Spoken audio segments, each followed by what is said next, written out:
Underworld gangsters में एक चीज़ बहुत कांस्टेंट है, दैट इज़ डांस बार। उसकी क्या हिस्ट्री है? इंडिया का या मुंबई का जो पहला गैंग वॉर शुरू हुआ है वो सोनिया बार से ही शुरू हुआ है। येड़ा गोपाल नाम का एक किलर होता था, डांस बार में कहीं घुस जाएगा और कोई लड़की पसंद आ गई तो उठा करके वो अपने कंधे पे लाद लेगा, हाथ में उसके पिस्टल विस्टल रहती थी, आपने मुंह खोला और गोली मार दी उसमें, वो इतना पागल था। विवेक अग्रवाल जो एक ऑथर और क्राइम जर्नलिस्ट हैं, वो हमें बताएंगे क्राइम रिपोर्ट करने पे कैसी थ्रेट्स मिलती है, एक गैंगस्टर से मिलने की प्रोसेस क्या होती है, दाऊद इब्राहिम आज भी इंडिया में ऑपरेट कैसे करता है, पॉलिटिक्स और माफिया का क्या रिलेशन है, एंड जब दाऊद को कोई इंटेल नहीं ढूंढ पाई उस टाइम पे हमारे आज के गेस्ट के पास दाऊद की सबसे लेटेस्ट फोटो कैसे आई, इन सब के बारे में आज के गेस्ट ने हमसे बात करी है। आज सबसे बड़ा गैंगस्टर कौन होगा इंडिया में? दाऊद इब्राहिम ही है। टाइम तक शारजा के बाद दाऊद इब्राहिम का कहीं फोटो ही नहीं था, आपके पास इतनी लेटेस्ट फोटो आई कैसे? वो भी कराची की थी शायद, राइट? हाँ, कराची में उनके जो घर है क्लिफ्टन एरिया में, जिसको कि जहाँ उनका बंगला है वो वाइट कलर का मोइन पैलेस के नाम से पहचाना जाता है, उसके घर के अंदर 50 मीटर का एक स्विमिंग पूल है और उस स्विमिंग पूल के सामने वो खड़े हुए हैं, सफ़ेद रंग का पठानी सूट पहना हुआ है और काले रंग का कोट पहना हुआ है, वो तस्वीर है। वो कोई बहुत बड़ा काम नहीं था वो, लेकिन हाँ ये है कि उसका एक सेटबैक ये रहा कि जो एक बहुत बड़ा सोर्स ऑफ इंफॉर्मेशन था वो मेरा कट गया उससे। कभी ऐसा हुआ है कि ऐसी बहुत सारी आपने खतरे वाली चीज़ें करी, उसमें किसी ने आपको बोला है कि अगर ये पब्लिश कर दिया तूने या ये चीज़ बाहर निकाल दी तो बचेगा नहीं तू? क्राइम की जो न्यूज़ होती है ना, उसमें मोस्टली ये होता है कि आप किसी और व्यक्ति पे खबर कर रहे हैं, सपोज जैसे छोटा राजन पे लिख रहे हैं, गवली पे लिख रहे हैं, किसी पे भी लिख रहे हैं, तो आप उनसे कोट मांगने नहीं जाते हैं। ऑन द कॉन्ट्रेरी आप पॉलिटिकल न्यूज़ करते हैं, धार्मिक खबर करते हैं, कोई कारपोरेट के अगेंस्ट करते हैं, तो आप उनसे पहले कोर्ट मांगते हैं कि भैया अपना पक्ष रखिए। हम लोग पक्ष मांगने नहीं जाते, भैया तुम तो क्रिमिनल हो, तुमसे क्या पक्ष मांगने जाना है, क्यों मांगने जाना है, ये क्राइम है, ये तुम्हारी चीज़ है, ये हमने छापी है। माफिया और टेररिस्ट में डिफरेंस क्या होता है? माफिया और टेररिस्ट में बहुत बेसिक फ़र्क ये होता है कि एक आइडियोलॉजी पे काम करता है और एक आइडियोलॉजी पे काम नहीं करता। टेररिज्म आइडियोलॉजिस्टिक ऑर्गेनाइजेशंस होते हैं जो अब एक आइडियोलॉजी को कैटर करते हैं, उसके तहत वो क्राइम करते हैं, और माफिया जो है उसकी आइडियोलॉजी सिर्फ पैसा कमाना और पावर में रहना है। तो दोनों के बीच का बेसिक फ़र्क ये है। क्रिमिनल दोनों हैं, एक जो है वो धन कमाने के लिए करता है और एक जो है अपनी आइडियोलॉजी के तहत सत्ता हासिल करने या उसको एक्सपांड करने के लिए करता है, जैसे ईसिस है या सिम्मी है या लश्कर तैयबा है या और भी तमाम है, नक्सलाइट्स हैं। तो ये सारे लोग एक वैचारिक धरातल पे उस पृष्ठभूमि पे बैठे हुए लोग हैं जिनको कि अपनी उस चीज़ से लेकर के, उस विचारों से लेकर के और आगे जा कर के और अपने सत्ता हासिल करनी है या उसको इस्टेब्लिश करना है। क्रिमिनल गैंग्स टॉप पे पहुंच करके भी सत्ता हासिल करने में बहुत ज़्यादा इंटरेस्टेड नहीं होते हैं। उनका काम है पैसे कमाए, खाए, भैया मौज करो, यानी खाए पियो और खिसके, मतलब ही यार किसके। बहुत कम ऐसे हुए हैं, जैसे गोवा का एक चीफ मिनिस्टर हुआ है जो अपने वक्त का बड़ा नार्को एंड गोल्ड स्मगलर रहा है, और वो काफ़ी लंबे समय तक, शायद 2 या 3 बार सीएम बना।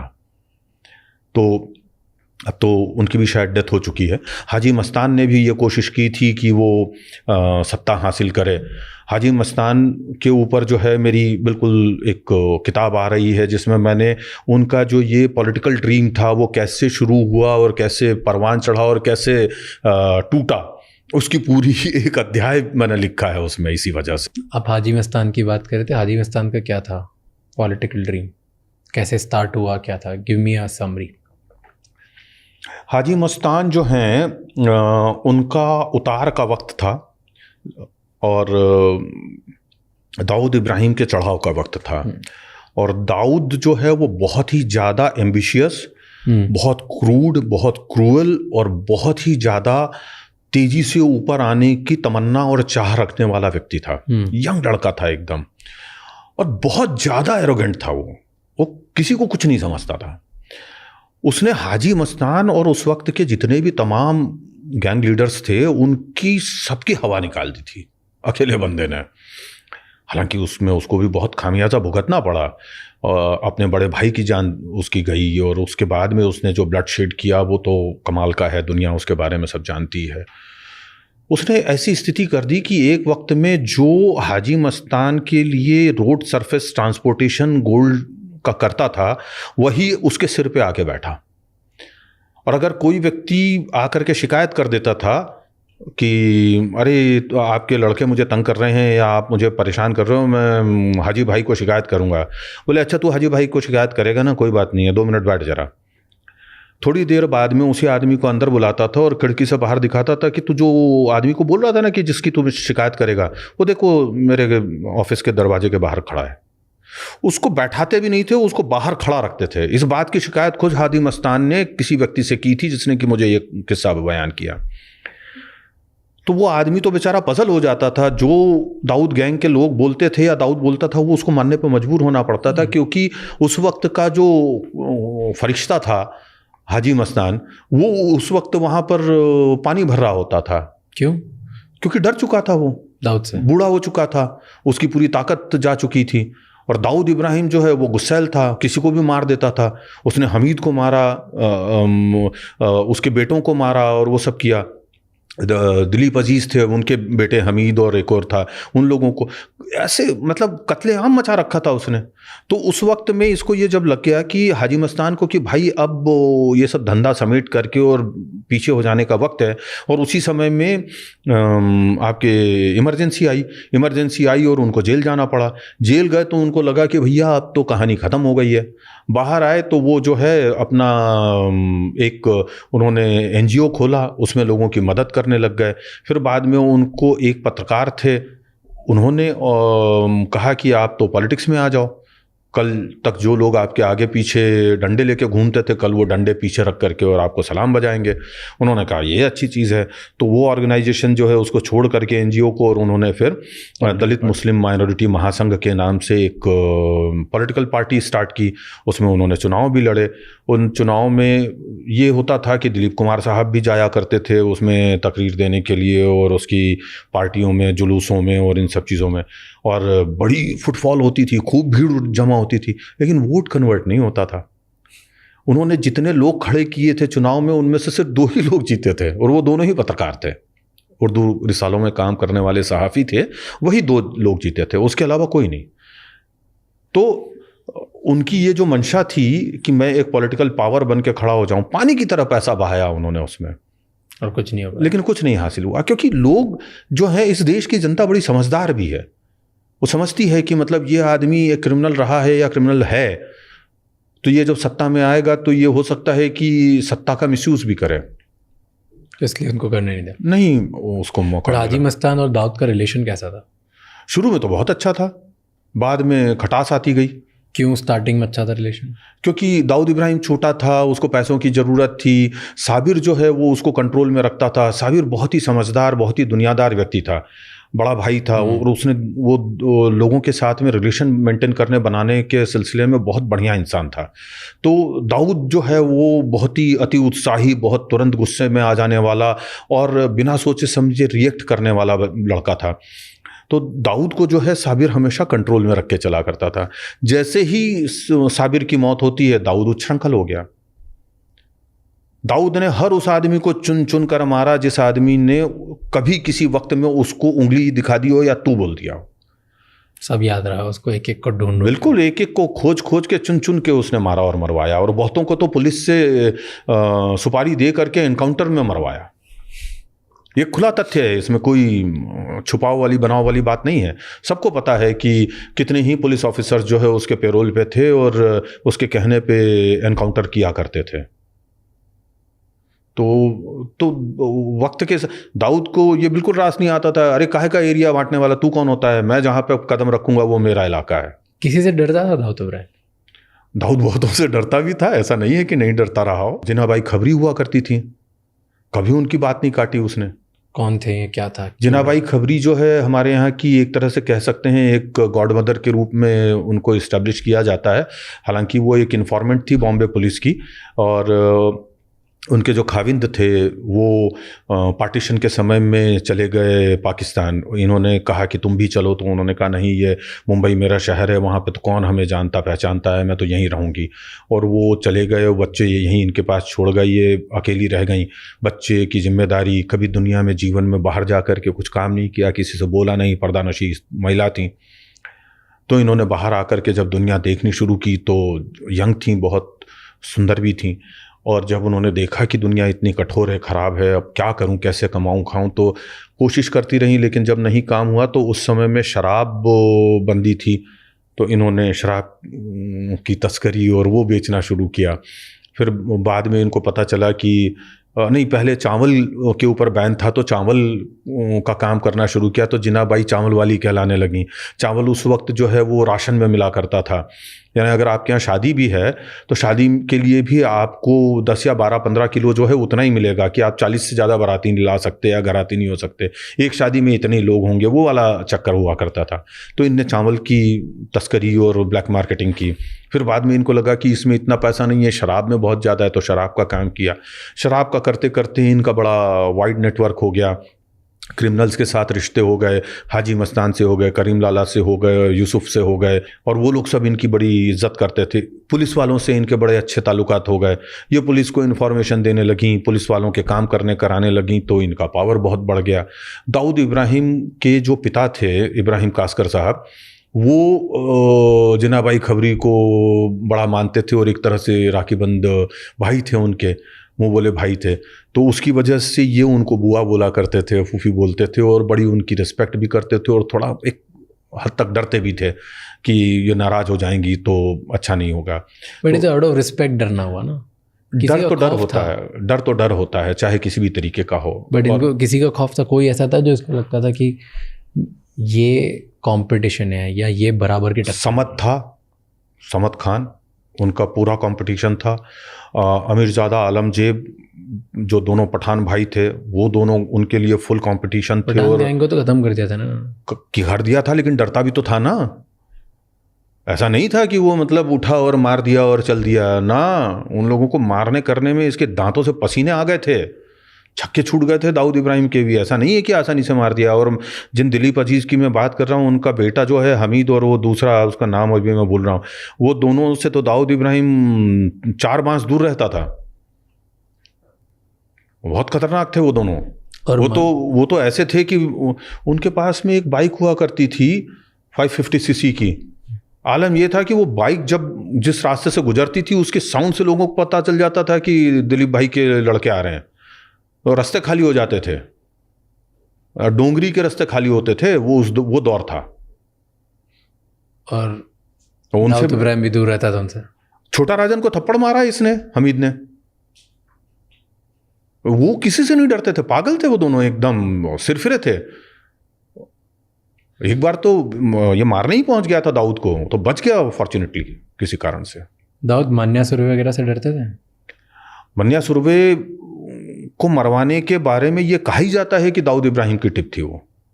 और मन्या सुरवे निश्चित तौर से इस कदर खतरनाक था, और उसने खुलेआम ऐलान कर रखा था कि मैं मुस्लिम माफिया को ख़त्म कर दूंगा। और वो उसका सबसे बड़ा कॉम्पिटिटर था, जितने बड़े पठान नहीं थे उससे ज़्यादा बड़ा, क्योंकि वो इल्यूसिव था। इसकी दाएं बाएं आसपास उसको हवा तक नहीं लगती थी कि वो कौन है, कहाँ है, कैसा दिखता है, क्या करता है, कहाँ रहता है, किससे मिलता है, किन के पास आता जाता है। उसके पीछे एक लंबी स्ट्रेटजी के तहत उसको इन्वेस्टिगेट करवा के, उसके पीछे खबरी लगा के, उसकी इंफॉर्मेशन निकाल करके पुलिस को दी गई, और उनने जा करके एनकाउंटर किया। ये कहानी किस्सा दुनिया बताती है आज भी। हमने भी ये बातें सुनी हैं। मेरा कोई फर्स्ट हैंड एक्सपीरियंस नहीं है, लेकिन मैं जिन इन्फॉर्मेट से मिलता हूँ, जिन पुलिस ऑफिसर से मिलता हूँ, या जिन अदर ये कहना चाहिए कि गुप्तचरों से या जासूसों से मिलता हूँ, उन लोगों से हमें ये खबरें मिलती हैं। अरुण गवली से डरते थे? नहीं, अरुण गवली वगैरह से कोई खौफ का नहीं सिलसिला था। अशोक जोशी से जरूर उसको खौफ था, डर था, इसलिए बाद में उसने अशोक जोशी को भी मरवाया। दाऊद ने अपने सामने जिन जिन लोगों से उसको डर हो सकता था, उसने सबको मरवाया। बड़ा राजन को मरवाया, हर उस आदमी को मरवाया उसने, किसी को नहीं बख्शा। तो जो डरता वो सभी से। देखिए आपको बता देता हूं कि अंडरवर्ल्ड एक ऐसी जगह है जहां आदमी आपको ऊपर से शेर दिखता है, अंदर से चूहा होता है। चाहे कोई भी डॉन हो, चाहे वर्ल्ड का कोई भी डॉन हो, कि खतरा है हर जगह, हर जगह है ना।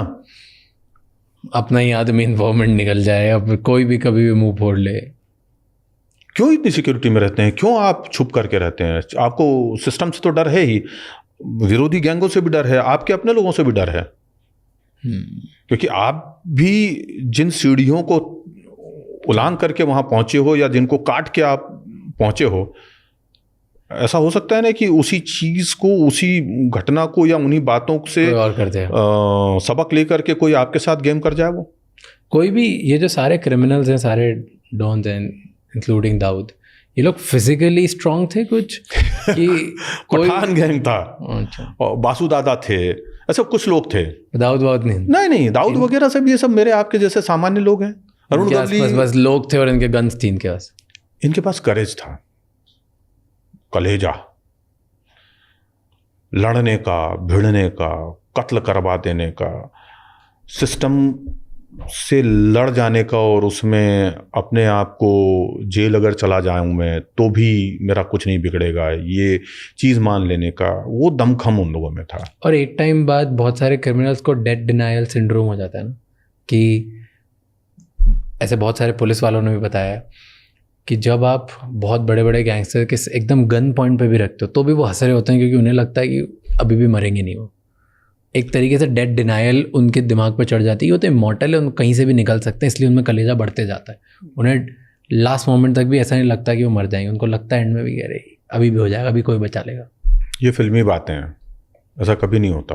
बट क्राइम बहुत सारे क्रिमिनल साइकोलॉजिस्ट बोलते हैं एक दो लोग होते हैं ऐसे, 1000 लोगों में, 1 करोड़ लोगों में, 1 लाख लोगों में ऐसा एक आध कोई होता है दीदावर, जो डेथ डिनायल सिंड्रोम वाली जो बात आप कह रहे हो उसमें जा पहुंचता है। जैसे एक बंदा था, यही आपने जैसे मन्या सुरवे की बात की, मनोहर सुरवे, उसमें वो चीज़ थी कि उखाड़ लो जो उखाड़ सकते हो, मारना है मार दो साले चलेगा, लेकिन मैं तो ये करके कुछ नहीं। तो ऐसे लोग होते हैं, लेकिन सब नहीं होते। मुश्किल से वो 0.001% चांस होता है कि कोई एक मिलेगा ऐसा, बाकी सब तो डरते ही।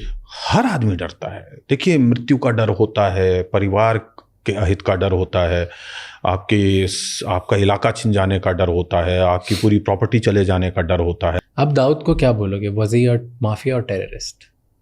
He was a mafia and he is a mafia. Terrorist नहीं है? नहीं, मेरे लिए नहीं है।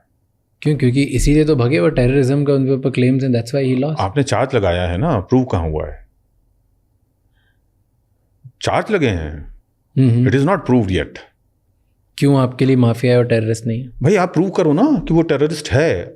आपने किसी भी कोर्ट में उसको एज अ टेररिस्ट सजा नहीं दी है आज तक, हिंदुस्तान की किसी अदालत में नहीं हुई है। मैं क्यों मानूं?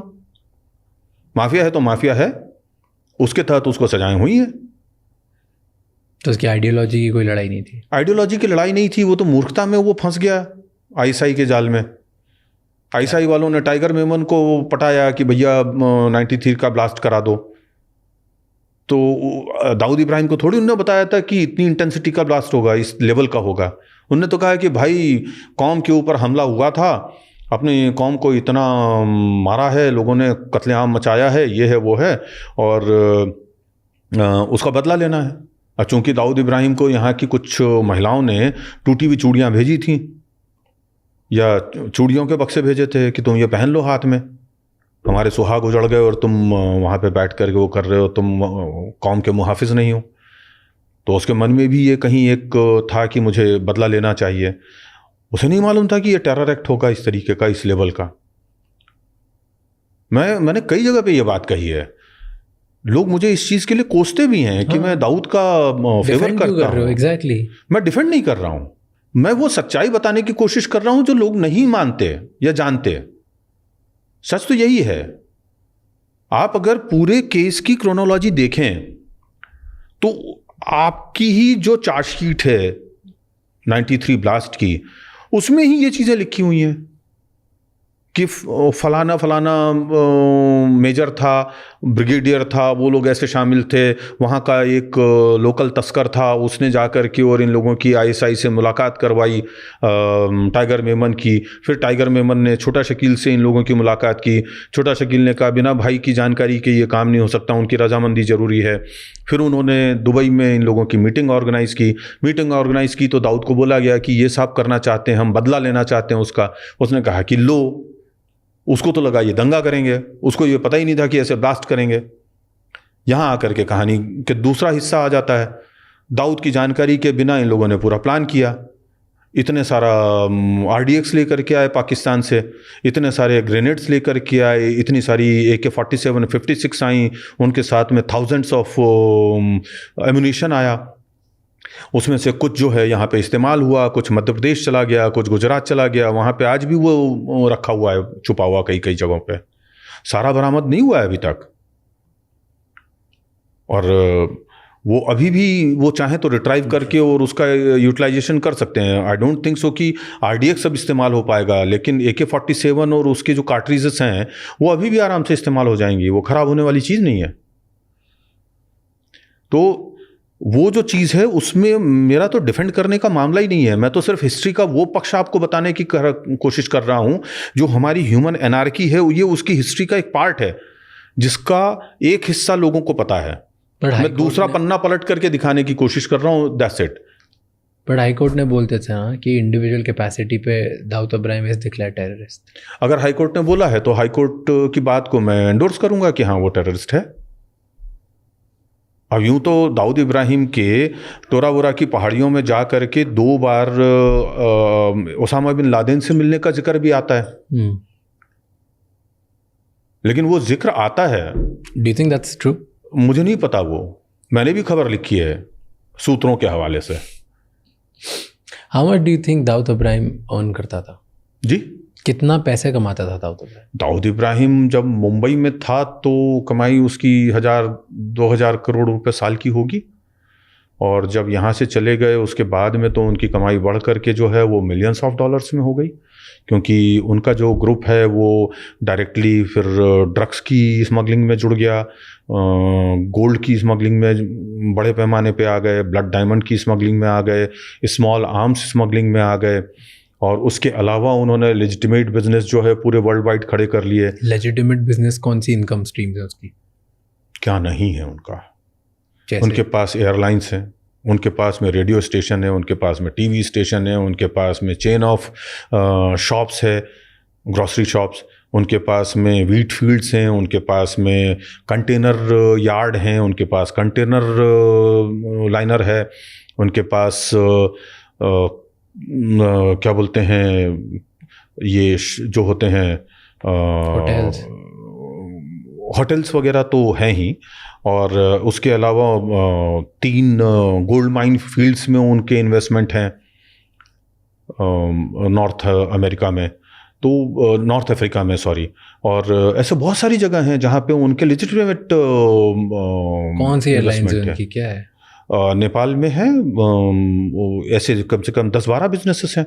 उनका जो पूरा काम संभालने वाला व्यक्ति था जिसका नाम था जमीम शाह और जंबो, उसको इंडियन इंटेलिजेंस एजेंसीज ने अली बुदेश, अरुण गवली और बबलू श्रीवास्तव का जो कंसोर्टियम बना हुआ था, उन लोगों ने मिल करके और ठीक इसके सामने, राजमहल के सामने उसकी गाड़ी को एक यमाहा जो 100X गाड़ी होती थी बाइक, उससे रुकवा करके और उसकी SUV में उसको गोलियां मार के मार डाला था। उसके बाद में उनका ये सारा बिजनेस जो है वो ख़त्म हुआ था। आज भी do you think he is active? He is 100% active.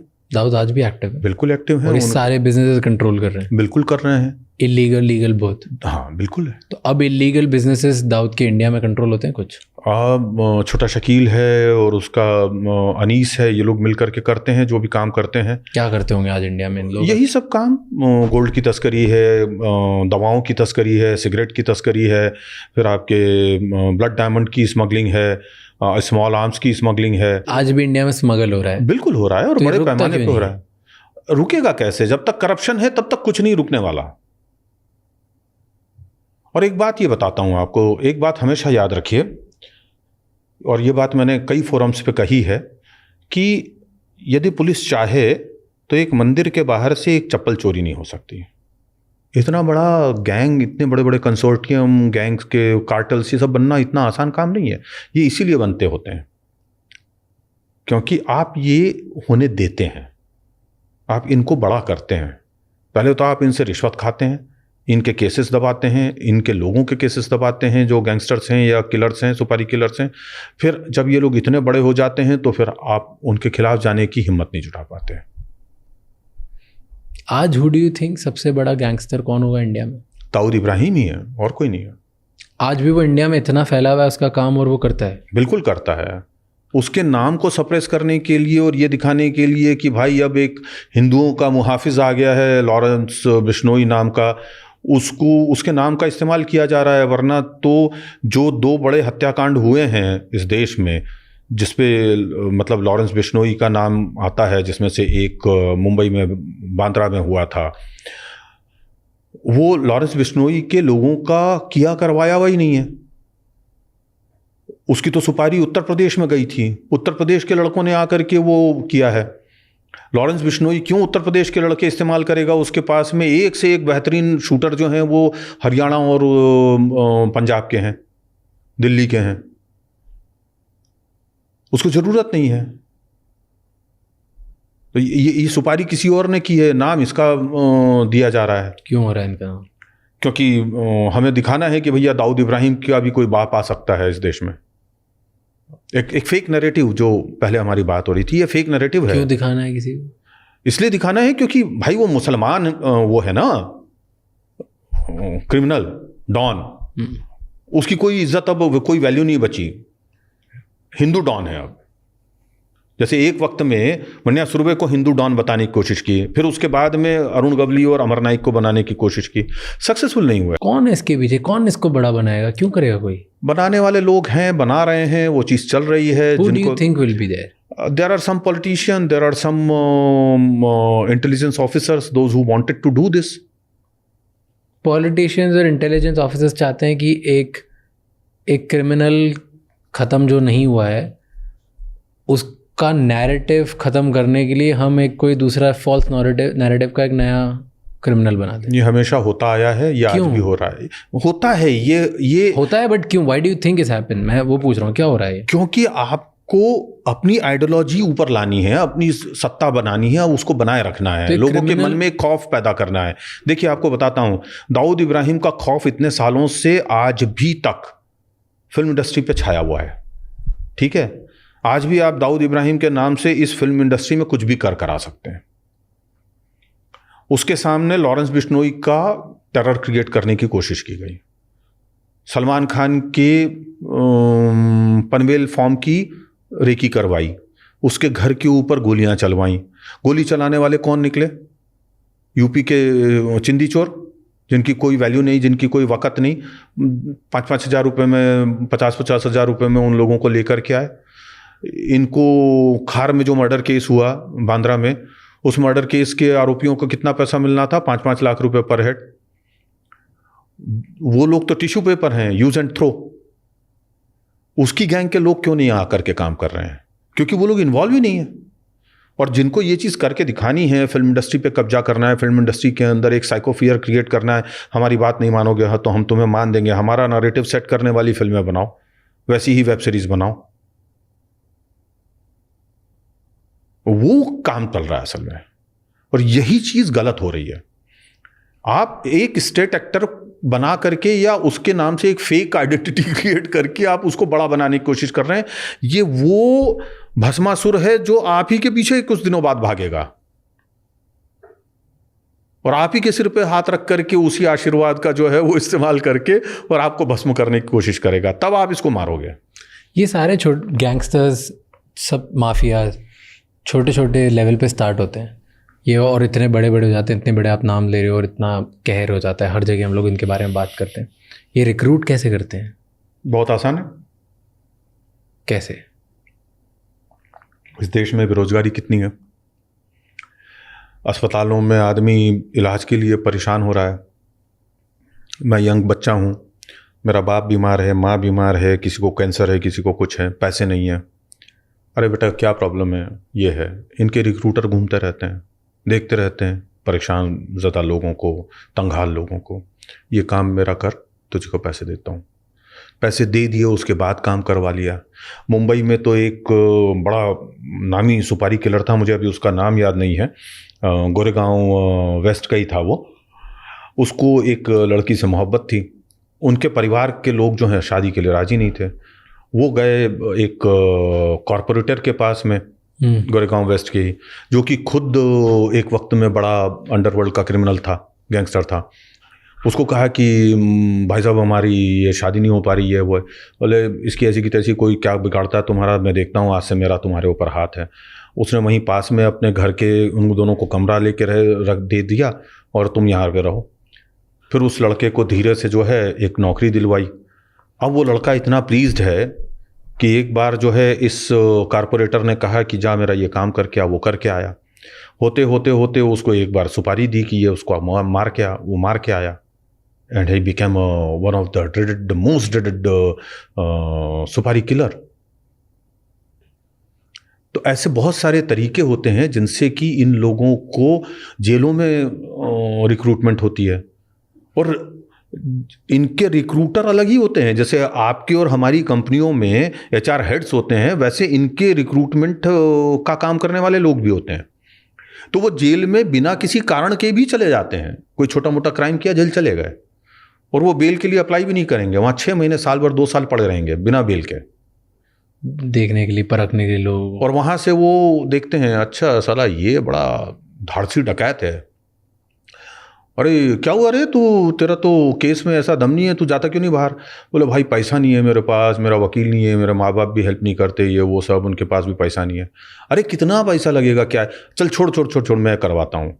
कब है तेरी तारीख? बोले फलानी तारीख। तो कौन सी कोर्ट में है? साहब 4 नंबर में। ठीक है, तू जाना, 4 नंबर में तेरे को काला कोट मिलेगा, एक काला कोट यानी वकील। ये वहाँ पहुँचता है, 2 वकील पहले से खड़े मिलेंगे। अरे XYZ, हाँ साहब फलाने ने भेजा है, तेरा केस हम लड़ेंगे, ले वकालतनामा साइन कर। वकालतनामा साइन कर दिया, वो उसका केस फ्री में लड़ रहा है। 10 दिन, 15 दिन, 1 महीना, 2 महीने में जमानत करवा दी, जमानत की रकम भी उन्होंने जमा कर दी। वहाँ से अंडरवर्ल्ड से पैसे सारे आ रहे हैं, ये वकील लड़ रहे हैं। ये लड़का प्लीज हो गया, बाहर आया, आते से ही उसको जो रिक्रूटर का आदमी है वो मिला, ले करके और गैंग बॉस के पास गया कि सर नया रंगरूट आ गया। हाँ भाई क्या करता है ये लड़का? सर गाड़ी बड़ी अच्छी चलाता है, लगा इसको धंधे पे, आज से ये गेट अवे कार चलाएगा। सर इसने पिछला वाला जो भाई, इसने जो डकैती मारी थी उसमें 2 लोग मार दिए थे। अरे इसको लगा ना यार, इसको क्या, तू हथियार जानता है, कौन सा सामान चलाता है? बोले भाई मैं पिस्टल, कट्टा, ये वो चलाता हूँ। हाँ इसको दे, सामान दे। उसको लगा दिया धंधे पे, अलग पड़ा वो। कितने लोग हैं ऐसे? मैं तो जितने भी शूटर से मिला हूँ या क्रिमिनल से मिला हूँ, मुझे ऑलमोस्ट इसी तरह की कहानियां सबसे सुनने को मिली। कईयों से मैं जेल में मिला, कईयों से पुलिस लॉकअप में मिला, कईयों से मैं बाहर भी मिला, कुछ रिफॉर्म्ड से मिला। मैंने हमेशा इन लोगों की बैक हिस्ट्री, मैंने इनका ह्यूमन फेस, इनकी ह्यूमन लाइफ समझने की कोशिश की कि वहां पे आखिर क्या थी कमजोरी या गलती जिससे कि ये लोग अंडरवर्ल्ड में आए। क्राइम तो किया उन्होंने, क्रिमिनल तो वो हैं, बट साइकी क्या थी, फर्स्ट टाइम कैसे आया, क्यों आया भाई? और दूसरी चीज़, मेरा समाज, मेरे शिक्षक, मेरे माता पिता या उनके रिश्तेदार या कोई लोग क्यों असफल हुए उसको वहाँ तक पहुँचाने से रोकने में।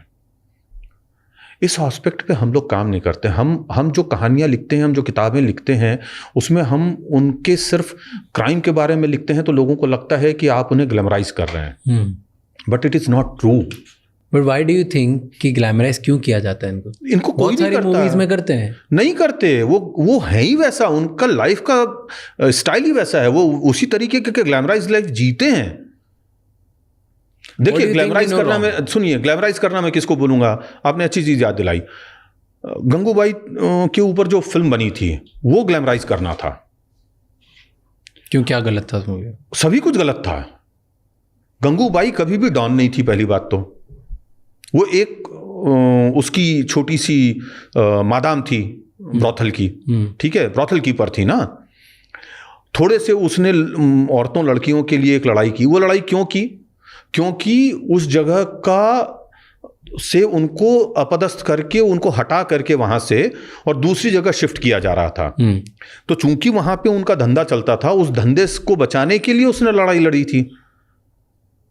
औरतों की लड़ाई नहीं थी वो। उन दबी कुचली औरतों को रिफॉर्म करके उनके लिए कोई बहुत बड़ा उसने एक संगठन खड़ा करके और उन लोगों को बचाने की कोशिश की हो, उनको प्रोस्टिट्यूशन से निकाल करके उसने समाज का हिस्सा बनाने की कोशिश की हो, वो सब नहीं किया था उसने। वो जो लड़ाई लड़ी थी और वो जाकर के जो नेहरू जी से मिली थी, तो वो सिर्फ इसलिए थी कि हमको यहां से उजाड़ा ना जाए।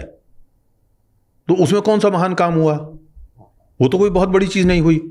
वैश्याओं को वैश्याई बनाए रखने का ही उसने काम किया ना।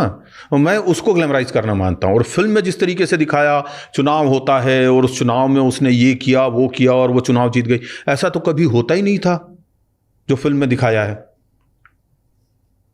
कि तमाम औरतें जा करके और बड़े लोकतांत्रिक तरीके से अपना डॉन चुन रहे हैं।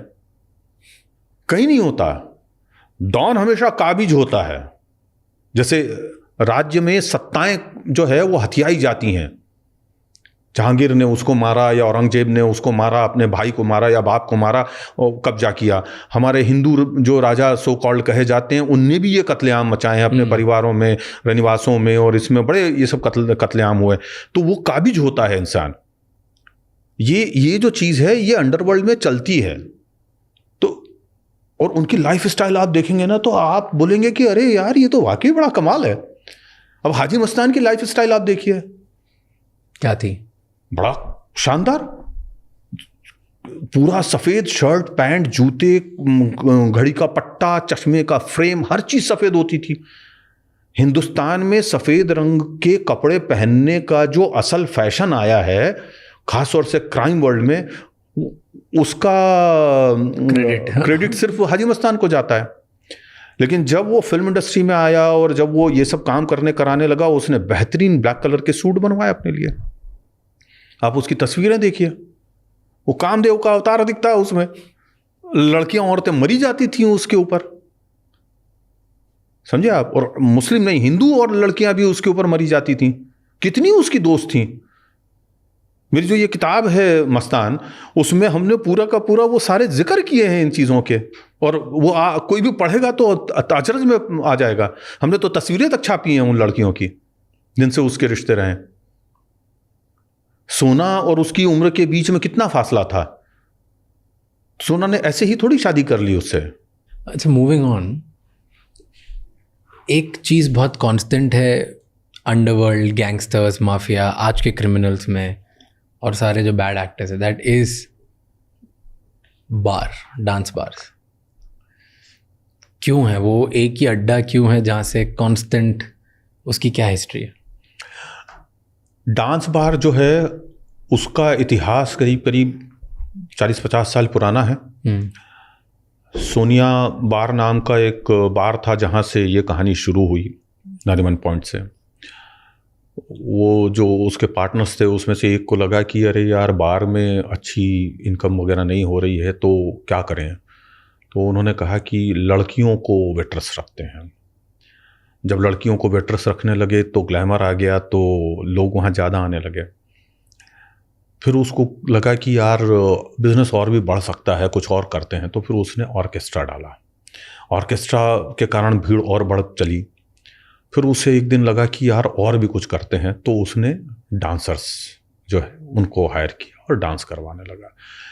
और जब उसका बिजनेस अच्छा चला तो वो बूम आ गया मार्केट में। और उसके देखा देखी जो है पूरे मुंबई में जगह जगह बार वालों ने डांस बार बनाने शुरू कर दिए। मोस्टली उस समय जो है लाइव ऑर्केस्ट्रा प्लस डांसर्स होती थी। फिर बाद में धीरे धीरे ऐसा वक्त आया कि उन्होंने कहा कि और लाइव ऑर्केस्ट्रा रखने की ज़रूरत नहीं है, ये लड़कियां तो कुछ भी ठुमके लगाएं, कुछ भी छातियां हिलाएं, लोगों को तो मज़ा आता है, इसको फिल्मी गानों पे चलाओ। तो गानों के ऊपर वो नाचने लगी और ये काम शुरू हो गया। इस तरीके से ये काम हुआ। अब चूंकि लड़कियां हैं तो पैसा है, पैसा है तो ताकत है और वहाँ पे छुपने के लिए अड्डे हैं और इन लड़कियों का ग्लैमर है। इनको इस्तेमाल करने, इनको उपभोग करने की एक जो मानसिकता है वो है मानव जाति में, पुरुषों में। इसके कारण जो है अंडरवर्ल्ड उन लोगों के पास जाने पहुंचने लगा। इंडिया का या मुंबई का जो अंडरवर्ल्ड की लड़ाई शुरू हुई है, जो पहला गैंग वॉर शुरू हुआ है, वो सोनिया बार से ही शुरू हुआ है। किन के बीच? पठानों यानी अमीरजादा आलमगीर दाऊद गैंग के बीच में। क्यों वहाँ से स्टार्ट हुआ? क्योंकि एक लड़की को जिसके ऊपर ये पैसा लुटाया करते थे पठान, उसी पे दाऊद ने पैसे लुटाने शुरू किए, और दोनों उसको अपनी तरफ बुलाने के चक्कर में ज़्यादा पैसे लुटाते थे, और जब किसी के पास पैसा नहीं रह जाता था या वो उड़ जाता था तो उसको दूसरा चिढ़ाता था कि इतनी औकात थी क्या, अरे ऐसे ही हैं वैसे ही हैं वो सब। और वो जो लड़की को ले करके टॉन्टबाजियाँ थी वो कालांतर में जा करके हर दरीचे और हर दरवाजे और हर गली में खून खराबे पे आकर के खत्म हुई। ये कहानी। पर ये तो किसी भी लड़की को कभी भी कहीं से भी लेके आ सकते थे, क्योंकि इनका इतना डर था या पैसे थे या खौफ था, तो क्यों डांस बार में जा जाके ये सब क्यों करना? डांस बार में सामने है ना भाई, ठीक है, आपको मुर्गा खाना है ना, आप कहाँ जाएंगे? आप नियरेस्ट होटल में चले जाएंगे, नियरेस्ट बुचर क्या जाएंगे, ला भाई 2 मुर्गे काट दे, घर ले जाके पकवा लेंगे। आप जंगल जाएंगे नहीं ना मारने के लिए। तो होटल में लड़की मौजूद है, मैं क्यों 10 जगह पे मुंह मारता घूमूं और खोजूं? यहाँ है ना, ये ले पैसा, आ मेरी गोदी में बैठ। वहाँ पे लड़ाइयाँ क्यों? मतलब लड़ाइयाँ तो वो तो मूंछ की लड़ाई है भाई। अच्छा ईगो की लड़ाई है, मूंछ की लड़ाई है वो। क्या पब्लिकली मेरी बेइज्जती हो गई, मैं इतना बड़ा डॉन। पब्लिकली नहीं भी हुई तो साले तूने ऐसा कैसे कर दिया? हाँ पब्लिक ही ना, मतलब 4 लोगों के सामने हो गई, मतलब पब्लिकली हो गई बेइज्जती, और क्या। खत्म। बट इसके पीछे हिस्ट्री क्या है? आज भी चलता है ये सब? डांस बाज है आज भी? डांस बार खूब है, आज अच्छे से चल रहे हैं, गजगजा के चल रहे हैं। लीगल है? इलीगल है। इलीगल है ना? हाँ, अवैध है। हाँ, क्योंकि डांस कराना और डांस के ऊपर पैसे उड़ाना ये सब इलीगल है ना इंडिया में? बिल्कुल नहीं, इंडिया में नहीं है, सब जगह। महाराष्ट्र में बैन हुआ है पूरी तरीके से, और लेकिन उसमें सुप्रीम कोर्ट की रूलिंग के बाद में कुछ उसमें छूट दी गई हैं कि ये किया जा सकता है, ये नहीं किया जा सकता है। तो डांस बार्स के लिए जो rules and regulation laid down किए हैं, उसके तहत कोई भी डांस बार नहीं चल सकता है। उसमें कहा गया है कि इतना ऊंचा पेडेस्टल होना चाहिए, इतनी बड़ी जगह होनी चाहिए, उसके चारों तरफ बैरिकेडिंग होनी चाहिए, कोई भी आदमी अंदर नहीं जा सकता, एट अ टाइम फ्लोर के ऊपर 2 से ज़्यादा लड़कियां नाच नहीं सकती, 11 बजे के बाद लड़कियां नहीं रह सकती, ना डांसर नहीं हो सकती, 11 बजे के बाद में वेट्रेस जो है नहीं रह सकती। ऐसे बहुत सारे वो हैं। आप पैसे नहीं उड़ा सकते, पैसे उसको दे नहीं सकते। पहले जो है गार्लैंड बना करते थे पैसों के हार, वो भी आप दे नहीं सकते। तो वो चीज़ें जो जैसे दुबई में है वैसा सिस्टम अब इंडिया में, बॉम्बे में भी शुरू हो गया कि गुलाब मिलते हैं तो एक गुलाब 1000 रुपये का है, तो आप जितने गुलाब उस लड़की को दोगे वो बाद में कैश उसका कन्वर्ट हो जाएगा। और किसी लड़की को आपको 2000 रुपये देने हैं या 5000 देने हैं तो उसके एक टियारा, जिसको कि मुकुट बोलते हैं, वैसा वो मिलता है, तो वो उस लड़की को पहना देगा, तो वो उसको 5000 रुपये मिल गए। वो टियारा बाद में उस पर जमा करेगी काउंटर पे, और उसके बदले में उसको बाहर का जो कट होता है परसेंटेज, वो 20, 30, 40, 50% जो होता है वो काट करके बाकी पैसा उस लड़की को मिल जाता है, वो लेके घर जाती है। ये सारा सिस्टम अब अपने यहाँ भी शुरू हो गया है मुंबई में। पर ये लीगल है ऐसे डांस चला? नहीं भाई, सारा इलीगल है वो, और आज भी चल रहे हैं, बहुत सारे होंगे। काफ़ी हैं, यहाँ से लेकर के रायगढ़ तक खूब है, सबको सब पता है। ये कोई पर्टिकुलर कम्युनिटी होती है क्या कि डांसर्स वहीं से आते हैं, या लोग यहीं से आते हैं, या जो करने वाले हैं वो कंट्रोल कोई एक ही लोग करते हैं, ऐसा कुछ होता है? डांस बार मोस्टली जो चलाते हैं वो एक स्पेसिफिक कम्युनिटी के हैं जो कि दक्षिण भारत के हैं, ठीक है। वो डांस बार चलाते हैं, कंट्रोल पूरा करते हैं, क्योंकि पूरे मुंबई का अमूमन कहिए कि जो रेस्टोरेंट बिजनेस है उसके ऊपर उसी कम्युनिटी का कब्जा है। ऑलमोस्ट मतलब 60-70% कह लीजिए। और उतनी ही मात्रा में जो लड़कियां हैं वो बुंदेलखंड, बघेलखंड, मध्य प्रदेश का जो इलाका है, और आपके उत्तर प्रदेश में आगरा और मथुरा, उस इलाके में पाई जाने वाली एक जनजाति है, उसकी लड़कियां होती हैं। उनका भी तादाद करीब 70% लड़कियां वही हैं जो कि ये काम करती हैं।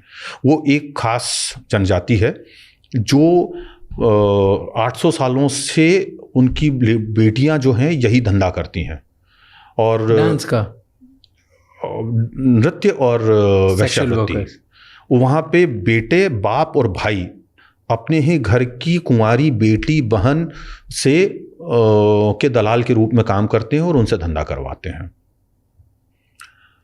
ये ऐसी कम्युनिटीज़ हैं हाँ आज भी? हाँ बिल्कुल है। ऐसी एक कम्युनिटी मध्य प्रदेश के आपके मालवा सेक्टर में भी पाई जाती है, रतलाम, जावरा, मंदसौर इलाके में, नीमच साइड। हाँ, नीमच भी उसमें शामिल हो जाता है।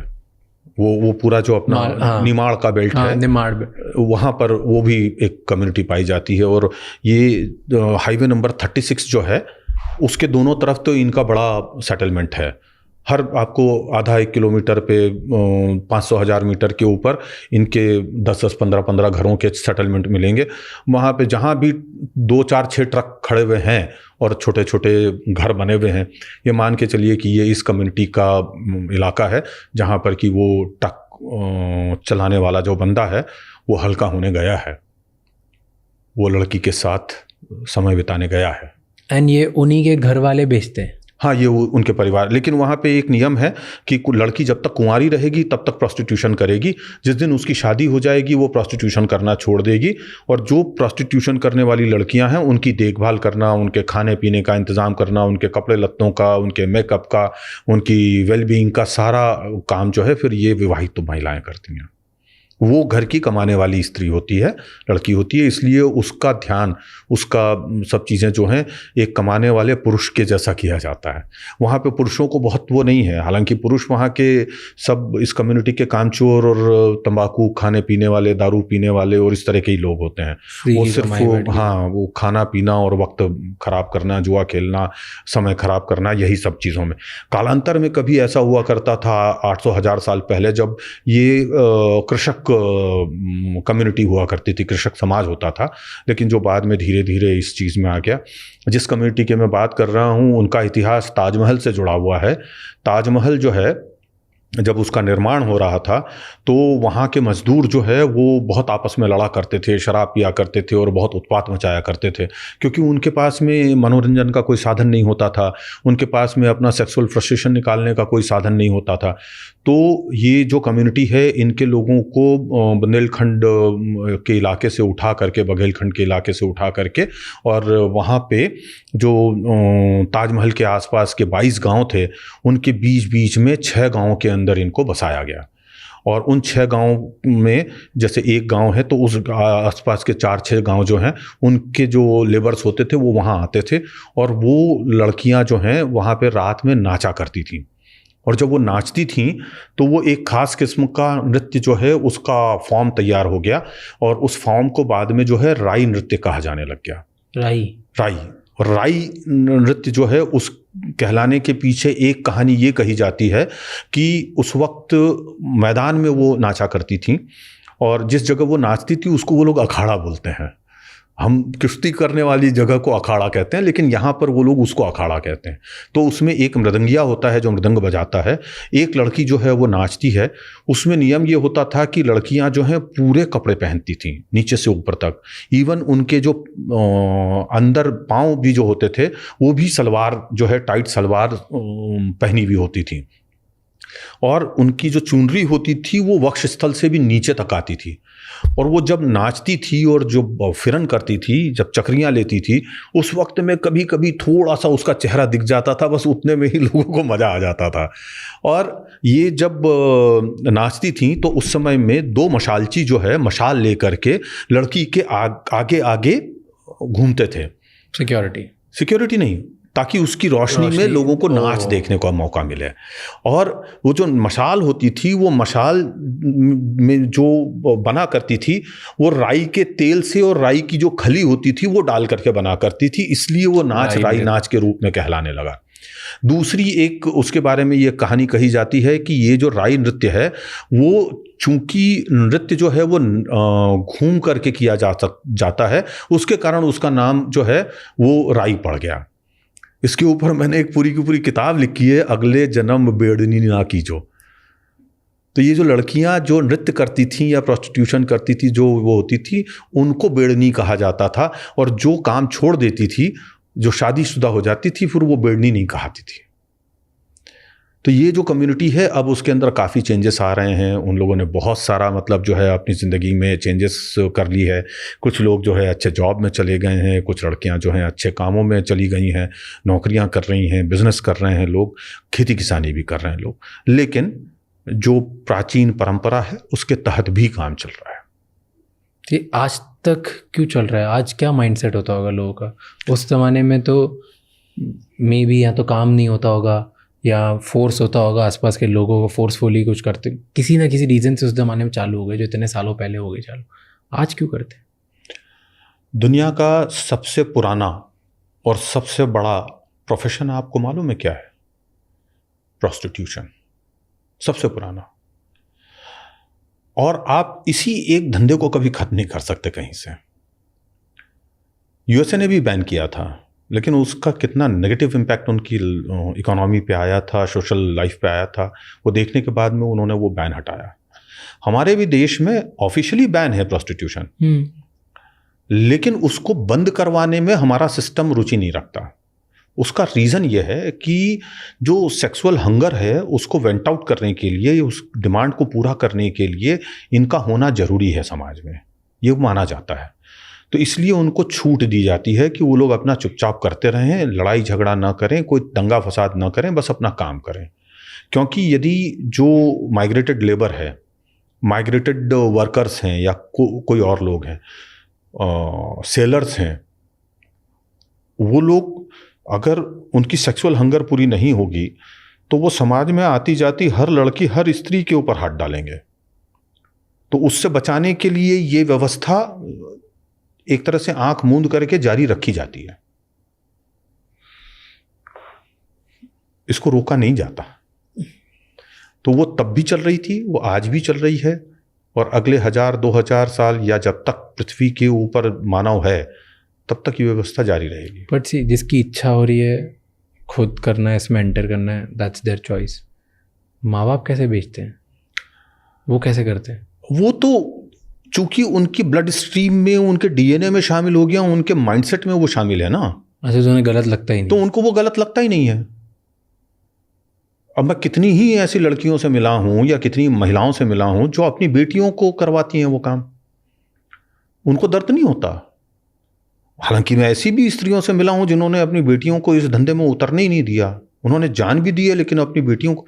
एक तो महिला से मैं मिला था, वो जैन की थी, उसने पैदा होते से ही अपनी बेटी को 4-5 साल तक तो अपने साथ रखा, लेकिन उसके बाद में उसको हॉस्टल में रख के पढ़ाया सारी जिंदगी। उसको पता ही नहीं चलने दिया कि मैं वैश्या हूं।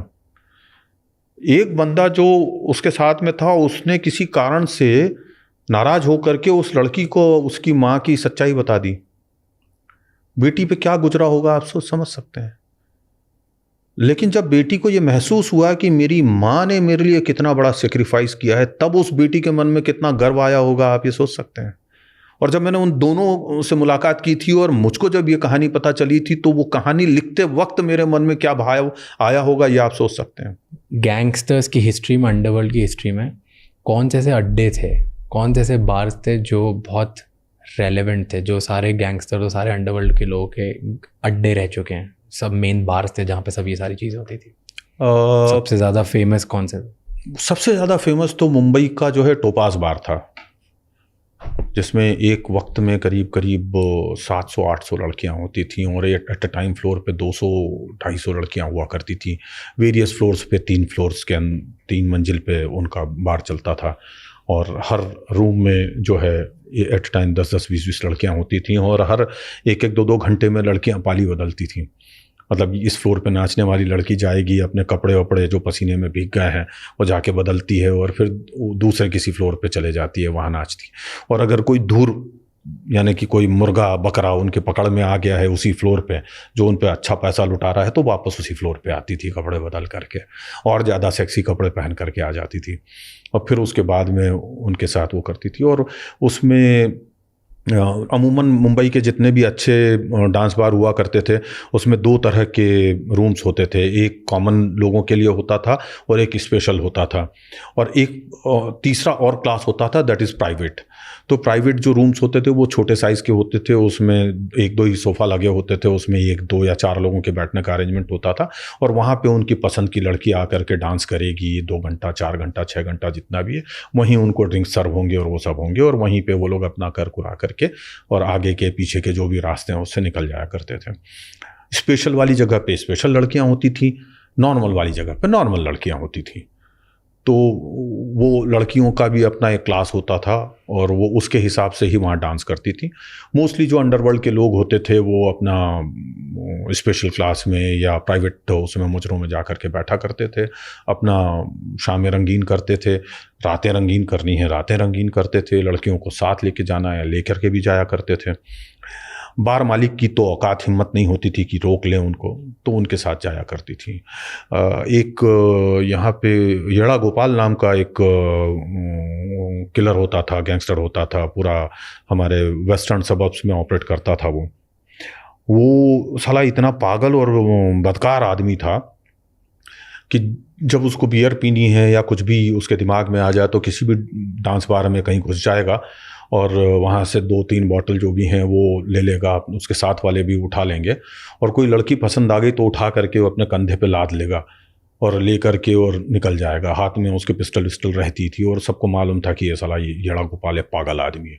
उससे कोई भी वो नहीं करता था, क्योंकि आपने मुँह खोला और गोली मार दी उसने, वो इतना पागल था।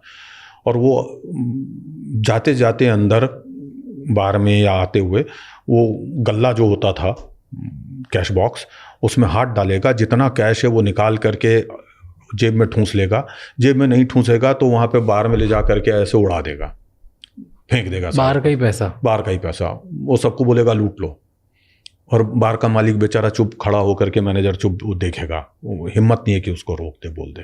तो इन लड़कियों की सिक्योरिटीज नहीं होती? काय की सिक्योरिटी है ऐसी चीज़ में? वो हैं लोग उसके साथ में, वहाँ पे बाउंसर खड़े होते हैं, हथियार वाले भी खड़े होते हैं। अब येड़ा गोपाल से कौन उलझेगा? बट यूजुअली ऐसा होता है ना, मूवीज़ में दिखाते हैं कि जो बार जिनका होता है वो खुद भी बहुत बड़े गैंगस्टर्स होते हैं या खुद किसी गैंगस्टर के अंडर में होते हैं। खोता रहे, येड़ा गोपाल को फर्क नहीं पड़ता, तभी वो येड़ा गोपाल है। येड़ा का मतलब पागल, ठीक है ना, यहाँ मुंबई के स्लैंग्स में, तो उसको फर्क नहीं पड़ता। वो Sonia bar and Topaz, these were the two. वो है, बहुत सारे और रहे हैं मुंबई में। यहीं पे लड़ाइयाँ होती थी, यहीं पे दाऊद दुनिया, all of these people were active. काका बार था मलाड में, पेनिनसुला बार था एक उधर दादर की तरफ। मैं तो आपको नाम गिनाऊंगा तो शायद आपका पूरा एक पॉडकास्ट बनेगा 3 घंटे का उसमें, और वहाँ के किस्से सुनाऊंगा। तो मैं तो इस सब्जेक्ट के ऊपर मैंने तो 3 किताबें लिख मारी। बॉम्बे बार है, बार बंदी है, बार बंदगी है, 3 मेरी किताबें हैं इसी विषय पे हैं, और वो पूरा दुनिया, पूरा वर्ल्ड एक्सपोज किया है मैंने उसके अंदर। तो एक बार उस पर भी बैठेंगे। Any time, you are most welcome. अब मिले हो किसी क्रिमिनल से? बहुतों से मिला हूँ मैं। अरुण गवली से मैं कई बार मिला, उनके घर जा करके। क्या एक्सपीरियंस होता है, कैसे मिलते हो, क्या होता है, सिक्योरिटी कैसी होती है, मिलते कैसे हो, मीटिंग्स कैसे अरेंज होती है, कैसे होता है? ये तो देखिए क्या होता है ना कि आपके रिलेशनशिप पे पहली बात तो डिपेंड करती है। अभी कोई ना कोई एक जरिया बनता है और उनके थ्रू हम इन लोगों तक पहुंच पाते हैं। तो जैसे अरुण गवली तक अगर मुझे पहुंचना है तो मुझे मालूम है कि एक्स पर्सन जो है मुझे वहाँ पहुंचाएगा। तो अरुण गवली का एक बहुत ही खास जो कहना चाहिए कि व्यक्ति था, और उससे उम्र में बड़े थे, वो उसको चाचा बोला करते था, काका बोलता था, और वो मुझे बहुत पसंद करते थे। उसके 2 कारण थे। एक तो मैं बहुत ही अपफ्रंट, सीधा बोलने वाला व्यक्ति रहा हमेशा से, उस उम्र में भी वैसे ही था, और दूसरा ये था कि उनको बहुत अच्छे, मतलब इसकी चरस गांजे का बड़ा शौक था। तो मैं बाज़ दफ़ा जो है उनके लिए जब भी मिलना होता था या कभी भी ऐसे रास्ते चलते भी, तो मैं दगड़ी चाल की तरफ से अगर निकलता था तो उनके लिए चरस गांजा ले जाया करता था। उस समय में 10-20 रुपए में गोली मिल जाती थी, बहुत सस्ती होती थी, और मतलब वो उनको ऐसी दे देता था। तो वो बोलते थे कि यार तुझे इतना अच्छा माल किधर से मिलता है? मैं बोलता था कि ये अब पूछ के क्या करोगे, आपको मिल रहा है, मज़े करो। और वो बड़ा खुश होते थे। कभी मिलना है तो उनको बोल दिया फ़ोन करके कि काका मुझे आज मिलना है, तो बोले हाँ आजा आजा बेटा, मैं तेरे को मिलवा देता। चले जाते थे, मिलते थे। अब उसमें ये होता था कि जब दगड़ी चाल का जो आज दरवाज़ा खुला रहता है मेन गेट, वो तब खुला नहीं होता था। उसमें बहुत बड़ा स्टील का गेट है, उसमें एक छोटा दरवाज़ा होता है, जैसे कि आप फिल्मों में जेल का दरवाज़ा खुलते हुए देखते हैं, हीरो अंदर जाता है बाहर आता है टाइप का सब ऐसा। तो आप उससे अंदर जाते हैं सिर झुका करके बाकायदा। तो वहाँ जाते से ही आपकी पहली तलाशी होगी, पता किया जाएगा कौन हो क्या हो। तो आप काका के साथ हैं तो आपको कोई बहुत ज़्यादा रोके बॉदर नहीं होगा, लेकिन फिर भी जामा तलाशी होगी। दूसरी जो है वो मंदिर के पहले एक दरवाज़ा था, अंदर एक शिव मंदिर है उसके पहले, वो बंद रहता था, उसको खुलवाया जाता था, फिर वहाँ आपको एक बार चेक करते थे।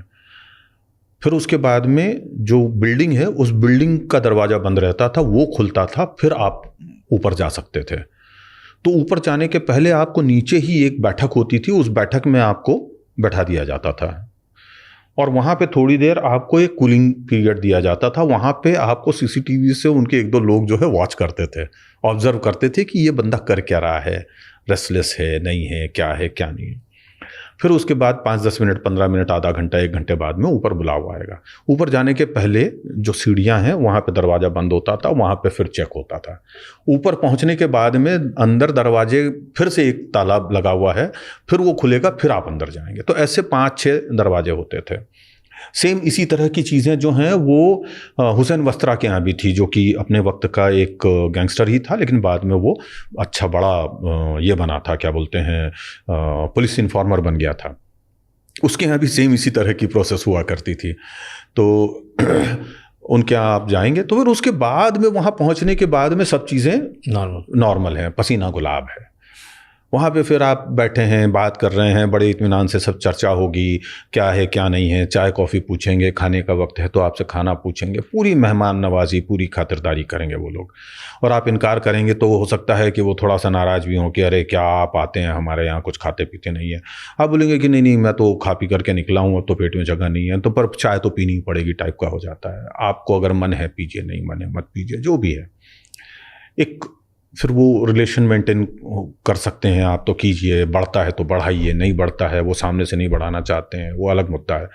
अगर वो चीज़ हो जाती है और आपको लगता है कि इस रिलेशन से मुझे आगे मेरी न्यूज़ करने में फ़ायदा होगा, तो आप उसको आगे कंटिन्यू करते हैं, नहीं तो नहीं करते हैं। कितने लोग होते हैं नीचे से लेके ऊपर? आप जब अरुण गवली तक मिले 5-6 जगह तो आपकी चेकिंग हुई, एट अ टाइम राज, मेरा ख्याल है कि उनके यहाँ पर उस ज़माने में जब अंडरवर्ल्ड पीक पर था, 90s तक कह लीजिए, या 2002 या 5 तक, तब तक जो है उनके यहाँ पर एट अ टाइम अंदर जाने वाने तक 100 से 150 लोग हुआ करते थे और अमूमन असलाहधारी होते थे, लेकिन ऊपर असलाह नहीं रखा जाता था, सब असलहे अंदर होते थे, हथियार अंदर होते थे। सामने लेकर के कोई, जैसा फिल्मों में दिखाते हैं कि ऐसा बड़ी बड़ी बंदूकें हैं, पिस्टल ये वो लेकर, ऐसा कुछ नहीं होता है। अंडरवर्ल्ड की तरह से ऑपरेट करता है, हर चीज़ दबी छुपी होती है, आँखों की और हर तरह की शर्म और वो मेंटेन की जाती है, छुपाना छुपना वो सब। क्योंकि इन बेचारे फिल्मी लेखकों को तो क्या पता है कि अंडरवर्ल्ड क्या होता है, वो तो कभी गए ही नहीं ना किसी डॉन से मिलने, और जब किसी को बुलाया है, उनसे मिले हैं, तो वो तो अपना भौकाल बना के मिलते हैं, तो उनको तो लगता है ये सच है। अरे सच्चाई हमसे पूछिए, हम बताएंगे आपको। वो सच नहीं है जो दिखता है, और वो सारा सच नहीं है जो दिखता है, कुछ ही सच होता है उसमें से। आप बात कर रहे हो ड्रेडेड लोगों की। आपसे बात करते करते पहले इससे जब हम रिसर्च कर रहे थे, हमें फिरोज़ कोंकणी के बारे में पता चला। तो फिरोज़ कोंकणी को किलिंग मशीन क्यों मिला जाता? मैं जब उससे मिला था मुंबई पुलिस की लॉकअप में, क्राइम ब्रांच की, उसको बेंगलोर से अरेस्ट करके लाए थे। उसके बाद में एक इंटरव्यू करने का मुझे मौका मिल गया था। तो मैंने उससे पूछा था कि इनको मार करके तुम्हें लोगों को क्या मिलता है? बोले भाई मैं नहीं मारेगा तो कोई और मारेगा। मैंने कहा अगर आप डिनाई कर दोगे तो जरूरी नहीं है कि ना वो मरेगा। बोले भाई ये धंधा है, इसमें इनकार नहीं कर सकते, मना नहीं कर सकते। अगर मैं मना करूंगा तो पहले मैं मरूंगा, और दूसरा चीज, मैं अगर ये काम नहीं करेगा तो मैं खाएगा क्या? मुझे तो यही करना आता है। मैंने कहा अरे कोई बकरा या मुर्गा थोड़ी है कि तूने मार दिया और खा लिया उसको, इंसान का बच्चा है यार, उसकी भी कोई। बोले वो लोग समझेंगे, मुझको तो भाई से ऑर्डर आया, मुझको पैसा मिलेगा, मैं काम करूंगा, यही मेरा जॉब है, ये मेरा काम है। मुझे बड़ा अचरज होता था कि मतलब ये आदमी ऐसा कैसे हो सकता है।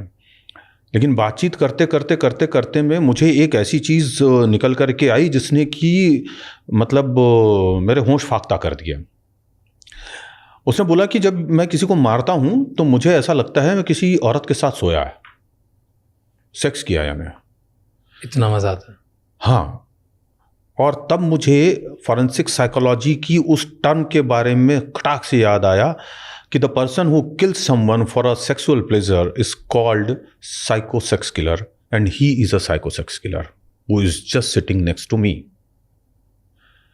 और मेरी तो खुशी का ठिकाना नहीं रहा। मैंने कहा चलो भाई, कल की तो लीड मिल गई इससे बढ़िया। पर वो खैर डीसीपी क्राइम जो थे उन्होंने मुझे कहा कि नहीं विवेक, ये चीज़ मत छापना, वरना ये खुद को साइकोलॉजिकल डिसऑर्डर का शिकार बता करके और जेल से असालम चला जाएगा और फिर वहाँ से किसी 2-4 अच्छे को मार मूर करके भाग जाएगा, फिर इसको पकड़ना मुश्किल हो जाएगा। तो समाज की बेहतरी के लिए और कानून व्यवस्था जो है उसका सम्मान करते हुए हमने वो खबर रोक ली थी। तो वो जिस तरीके से काम करता था, और मैंने उनसे ऑफिसर से ये कहा था कि ये असालम में जाए ना जाए, थोड़े दिन में ये आपके 2-4 मार करके यूं भी भागने वाला है। और हुआ भी वैसा ही। वो एक दिन इसके नाम से बहाने से बीमार होने के आर्थर रोड जेल से जो है वहाँ पहुँचा जेजे अस्पताल, और उसकी पूरी प्लानिंग की हुई थी। एक बाइकर आया उसको लेने के लिए, उसने पिस्टल से दोनों जो उसके साथ एस्कॉर्ट्स थे गार्ड, उनको गोली मारी, बाइकर के साथ बैठ कर के भाग निकला। उसके बाद से उसका कोई पता नहीं चला। और उसके बाद में आखिरी खबर जो है 4-5 साल पहले हमारे पास ये आई थी कि उसको दाऊद ने कराची बुला लिया और फिर बाद में वहीं पर उसका पोटला हो गया, यानी कि उसका मर्डर हो गया। आज ये सब इतना आसान नहीं है ना। आसान तो आज भी है क्या कि 2 लोग बाइक पे आएंगे, पुलिस को मार देंगे, निकल जाएंगे और बच जाएंगे। कहाँ नहीं होता ये सब, हर जगह होता है। पुलिस को थोड़ी मार सकता। अरे सबको सब मारते हैं भाई, पुलिस वाले। मैं आपको एक चीज़ बताता हूँ, ये दुनिया का उसूल है, पूरे वर्ल्ड में ये चीज़ चलता है कि जब पहली गोली चलती है ना, और जिसकी तरफ चलती है वो और उसके सारे लोगों की फट के गले में आ जाती है। मतलब हवा गुल हो जाती है उनकी कि अगर सामने से मेरी तरफ गोली आई तो हम सब। हाँ, और वो सब पहले भागते हैं। पुलिस वालों को हथियार छोड़ के भागते हुए देखा है मैंने। ऐसा मत बोलिए। 26/11 में हमारा एक बड़ा ही बेहतरीन इंस्पेक्टर जीआरपी का, वो पुलिस वालों की मूर्खता के कारण ही मारा गया। वो तब तक ऑफ ड्यूटी हो चुका था, लेकिन जब कसाब और उसका साथी जो है वीटी पे अटैक कर रहे थे, उसको जब ये समझ में आया तो 2 कांस्टेबल्स को उसने कहा कि तुम लोग यहाँ खड़े होकर के अपनी राइफल से उसकी तरफ गोली चलाते रहना, शिंदे ने। और ये लोग गोलियां चलाना छोड़ करके पट्टे राइफल ले लेकर भाग निकले। और ये जब तक अपनी पिस्टल कोच से ले करके आया, तब तक ये लोग उस जगह पे आ गए थे जहां से इसको उन पे अटैक करना था, और इन्होंने इसको छेद दिया, हमला कर दिया। तो मतलब कितने ही ऐसे किस्से हैं। जो पहली गोली चलाता है अमूमन जीतता वही है। बहुत कम ऐसे लोग होते हैं जिनको वो ट्रेनिंग होती है और उस ट्रेनिंग के कारण वो लोग इनको मार गिराते हैं, क्रिमिनल्स को। जैसे एसएफ। हाँ, मतलब हमारी जैसे F1 है, फोर्स 1 है, उनके ऑफिसर्स को अच्छी ट्रेनिंग दी जा रही है। हमारे एसएफ स्पेशल फोर्सेस ऑलमोस्ट सबको। स्पेशल फोर्सेस तो स्पेशल फोर्सेस है ना भाई, they are band of killers. उनको तो ट्रेंड किया है ना, क्योंकि उनको तो दुश्मनों को मारना है और किसी भी स्थिति में मारना है। वो तो मतलब वो लोग हैं जिनको कि मैं पृथ्वी के ऊपर खुदा कह दूं तो कम है। 5-5 दिनों तक एक ही जगह पे खड़े रह करके अपनी स्नाइपर से टकटकी लगा करके देखते रहना, वहीं पे खाना, वहीं पे अपने नेचुरल कॉल्स क्लियर करना, और वो सब वो पूरा करते हैं वो लोग। और उसके बाद में वो लोग वो एक्टिविटी करते हैं जिसके लिए उन्हें भेजा है। और जब तक काम पूरा नहीं तब तक हिलना नहीं, ये उनका मूल मंत्र होता है। तो वो जो काम है वो अलग है। आप एसएफ को और अंडरवर्ल्ड के या पुलिस वालों को उनसे कंपेयर कर ही नहीं सकते। कर नहीं रहा हूँ मैं कंपेयर, मैं बता रहा हूँ कि वो लोग होते हैं कि जहाँ पे उनको कोई गोली वोली से फर्क नहीं पड़ता। नहीं, आर्मी के लोगों को भी नहीं पड़ता। अरे यार, किसी की भी गोली चले ये तो फोड़ के आएंगे ही आएंगे। हाँ, क्योंकि आर्मी के बंदे को इतनी ट्रेनिंग मिलती है, वो डेली ट्रेनिंग में होता है, वो डेली मतलब जो है, या हफ्ते में उन लोगों की अपनी प्रैक्टिस होती है, शूटिंग प्रैक्टिस चलती हैं। मुझे मालूम है ना कि वो शूटिंग प्रैक्टिसेस कैसे होती हैं। एक वक्त रहा है, मैंने भी एक दिन के अंदर पूरा एक बॉक्स जो है वो 7.62 SLR से मैंने फायरिंग की हुई है। एक दिन में एक बॉक्स, जिसमें 7 बैंडोलियर होते हैं। आप सोच सकते हैं कि हमारे शोल्डर जो है यहाँ से फट जाते थे, तो उससे खून आ जाता था पहले या दूसरे दिन ही। तो हम पैडिंग करके और प्रैक्टिस करते थे। तो मुझे पता है कि उन लोगों की ट्रेनिंग कितनी सख्त और कितनी बेहतरीन होती है। हथियार और आदमी दोनों, दो जिस्म एक जान हो जाते हैं फिर वहां। तो वो आदमी आगे बढ़ करके गोली मारने का मादा रखता है। आके सामने पत्थर पे गोली लगी है, लेकिन खड़ा होकर के साला फिर भी ठोकेगा। वो होता है जवान, वो होता है एसएफ ऑफिसर। इन लोगों को तो बेचारों को साल में या दो साल में एक बार 5 राउंड चलवाते हैं। क्या मतलब ये पुलिस वाला बेचारा हथियार चलाएगा? मुश्किल ये है ना। तो पुलिस वर्सेस माफिया में पुलिस कहीं स्टैंड नहीं करती? जितना किया है, जो किया है, वो जो बैच ऑफ 83 जो कहा जाता है, और जिसने मतलब ये किलिंग्स की हैं, ये सब वो सब हैं, वो सारी की सारी तो फेक एनकाउंटर्स थे। मुश्किल से उसमें 4 या 6 ऐसे एनकाउंटर हैं जिनको कि मैं ओरिजिनल एनकाउंटर गिन पाता हूं, बाकी तो सब फेक रहे हैं। फेक मतलब क्या? फेक मतलब पकड़ के लाए और मारा। कितने केस हैं, कितने केसेस के ऊपर। गलत लोगों को तो नहीं मारा ना भाई, सही को मारा, लेकिन है तो फेक ही ना। बहादुरी तो नहीं है ना उसमें। क्या बहादुरी नहीं है? क्यों नहीं है? ये तो लोग लाए, पकड़ के लेके स्ट्रेटेजी से, और स्ट्रेटेजी से पकड़ के लाना और मारना। बंधे हुए आदमी को मारना बहादुरी नहीं है। जो गलत आदमी है, जो गलत काम कर रहा है, जो लाखों लोगों को बर्बाद कर रहा है, उसको मारना क्यों नहीं है? वो बहादुरी नहीं है, वो काम है। हाँ, तो काम क्या ना, काम है, वो बहादुरी नहीं है। बहादुरी देखिए, मैं आपको कितनी रिस्क लेके करा। मृदुला लाड नाम की एक इंस्पेक्टर थी, सब इंस्पेक्टर। उन्होंने एक एनकाउंटर किया था, वो रियल टाइम था।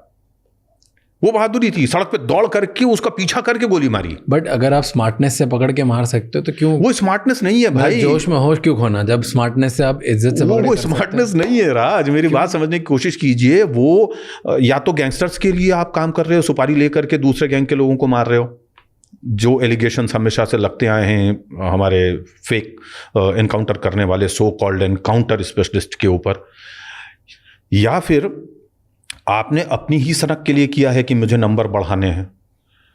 आप भी एक साइको किलर से कम नहीं हो। आप सिस्टम का दुरुपयोग कर रहे हो सिर्फ। मैं उसको बहादुरी नहीं मानता। मैं बहादुरी तब मानता जब आप उनका पीछा करके, जिस तरीके से इसको मारा था आपके मुन्ना शुक्ला को एसटीएफ ने, वो बहादुरी थी। सामने गाड़ी में है, उसके पास में AK-56 जो है वो भरी हुई है, उसके पास में और भी असला है। उसको गाड़ी में दौड़ा करके इन लोगों ने घेर करके मारा, यूपी एसटीएफ ने। यूपी एसटीएफ फॉर्म ही उसको मारने के लिए की गई थी। उनकी कहानी, उनका किस्सा आप पढ़ेंगे, सुनेंगे तो आप बोलेंगे कि इसको बहादुरी कहते हैं। और जो उन लोगों ने पेन लिया उसको खोजने के लिए, तब तो मोबाइल बिल्कुल नए नए आए थे। पूरे उत्तर प्रदेश में गिन चुन करके 1-2 सिटीज के अंदर मोबाइल नेटवर्क मिलते थे, और वो मोबाइल यूज करता था। उसको लगता था कि मुझे ट्रैक नहीं कर सकते। इनको पता चल गया था कि मोबाइल के जरिए हम ट्रैक कर सकते हैं, और उसका पीछा करते थे ये। और जिस जगह जाता था वहां पहुंच जाते थे। उसको बहुत बाद में समझ में आया कि मोबाइल से मुझे पीछा किया जा रहा है। अब आपकी रिसर्च में एक और चीज के बारे में बात करते हो, वो है हाईवे माफिया। अच्छा, क्या होता है हाईवे माफिया? मैं पहली बार सुना है ये वर्ड। लोगों को पता ही नहीं है कि हाईवे माफिया क्या होता है। हम हाईवेज पे रोजाना ट्रेवल करते हैं, हम कभी किसी क्राइम में नहीं फंसते। लेकिन हाँ, कुछ इलाके हैं जहाँ पे लोग हाईवे क्राइम्स में फंसते हैं। जैसे उत्तर प्रदेश में एक पर्टिकुलर इलाका है, वहाँ पर एक्सेल गैंग काम करता है। कौन सा इलाका? मैं अभी ठीक से याद नहीं कर पा रहा हूँ, मैं याद आएगा तो बीच में बताता हूँ। तो वो 1 या 2 पर्टिकुलर हाईवेज हैं, उन्हीं के ऊपर वो लोग ऑपरेट करते हैं। उनकी मोडस ऑपरेंडी ये है कि वो रात के समय में किसी ऐसी जगह पे पेड़ों के पीछे या छोटे टीले वीले होते हैं उनके पीछे छुप के खड़े रहते हैं, और जैसे ही तेज़ रफ्तार कार आती है उसके ऊपर कारों के जो एक्सेल होते हैं वो फेंक करके विंडशील्ड पे मारते हैं, फ्रंट विंडशील्ड पे। क्या मारते हैं? एक्सेल। एक्सेल क्या होता है? एक्सेल एक पुर्जा होता है लोहे का, पाना जैसा। पाना नहीं होता है वो, आपकी मोटर और इसके बीच में रहता है और वो आपकी उसको मूव करने का काम करता है। That is called axle. उसमें दांते बने हुए होते हैं और बहुत वजनी होता है, और वो उसका सबसे मजबूत पार्ट होता है और सबसे वजनदार पार्ट होता है। हालांकि उस साइज में छोटे बड़े होते हैं। तो वो करीब इतना बड़ा एक्सेल उसका होता है, 1-1.5 फुट का। ये ऐसा दिखाओ। हाँ, इस तरीके से होता है। ये कार एक्सेल ही है। अब ये जो कार एक्सेल है, अगर आप फेंक करके मारेंगे किसी पे तो वो विंडशील्ड को तुरंत चकनाचूर कर देगा, और अगर शटर प्रूफ है तो पूरी शटर हो करके और कार के बाहर दिखना बंद हो जाएगा। तो आपको कार मजबूरी में रोकनी पड़ती। ये पूरा का पूरा गैंग उसी समय चार्ज करता है, सारे लोगों को अपने कंट्रोल में करता है, उनके सारे पैसे, जेवर, ये वो सब, मोबाइल फ़ोन, ये सब लूट लेता है। उसके गैंग के लोग इतने ब्रूटल भी हैं कि कई बार उन्होंने सारे के सारे परिवार को मर्डर भी किया है। कई बार ये हुआ है कि छोटी बच्ची 7-8 साल की, उसको परिवार के सामने उन्होंने रेप भी किया है। ये तो लेकिन हाईवे रॉबरी का एक छोटा सा उदाहरण है, लेकिन ये गैंग जो है इसको मैं पूरा माफिया नहीं बोलूँगा। हाईवे माफिया में 3 गैंग हैं। एक है कबूतर गैंग, जो झाबुआ, अलीराजपुर और उसके आसपास के आदिवासियों का है। क्योंकि वो कबूतर गैंग इसलिए कहा जाता है क्योंकि वो लोग एक दूसरे से कम्युनिकेट करने के लिए, कबूतर जिस तरीके से गुटरगू करता है वैसे वो बोलते हैं और एक दूसरे से कम्युनिकेट करते हैं कबूतर की बोली में, उसकी आवाज़ में, इसलिए इनको कबूतर गैंग बोलते हैं। दूसरा एक गैंग है जो कि एक पर्टिकुलर कम्युनिटी का है, जो देवास, मंदसौर और उसके आसपास के इलाकों में पाई जाती है, और वो कम्युनिटी जो है वो बड़ी ट्रेडेड कम्युनिटी है और वो रोड रॉबरीज करने में मास्टर है। क्या नाम है उनका? नाम आप यूज़ ना करें तो अच्छा होगा, क्योंकि वो डीनोटिफाइड ग्रुप है और उसका इस्तेमाल करने से हो सकता है कि वो कंटेंट ऑफ कोर्ट या उसका सिलसिला बन जाए, इसलिए आप उसका नाम इस्तेमाल। देवास के साइड में, देवास और उसके आसपास की कम्युनिटी है ये। मैं जानबूझ करके जहाँ पे आपको आगे प्रॉब्लम आ सकती है वो नाम नहीं ले रहा हूँ। तो वो एक कम्युनिटी है। और तीसरी एक गैंग है, that is called Sardar gang. ये पंजाब के सिखों की गैंग है, और ये खालिस्तान का जो बब्बर खालसा और KLF है, खालिस्तान लिबरेशन फोर्स, उसके टेररिस्ट की गैंग है ये। इसका काम है हाईवेज के ऊपर, ये तीनों ही गैंग जो हैं ये एक ही मोडस ऑपरेंडी में काम करती हैं। हाईवे पे चलने वाले जो high value, high net worth trucks होते हैं, टैंकर्स होते हैं, उनको लूटते हैं ये लोग।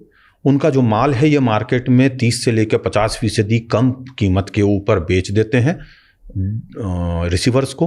रिसीवर्स उनको हैंड कैश देते हैं, और उसके बाद रिसीवर वो जो माल है वो आगे 5-10%, 20% के प्रॉफिट पे बेच देते हैं, और फिर वो इस तरीके से काम इन लोगों का चलता है।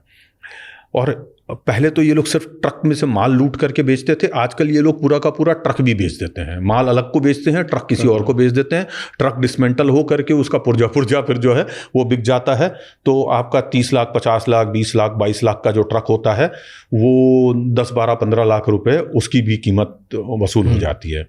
तो वो भी होता है। ये जो है करीब करीब 90,000 करोड़ के आसपास, 80-90,000 करोड़ रुपए साल का टर्नओवर इस हाईवे माफिया का है, ये 3 गैंग्स का मिला करके।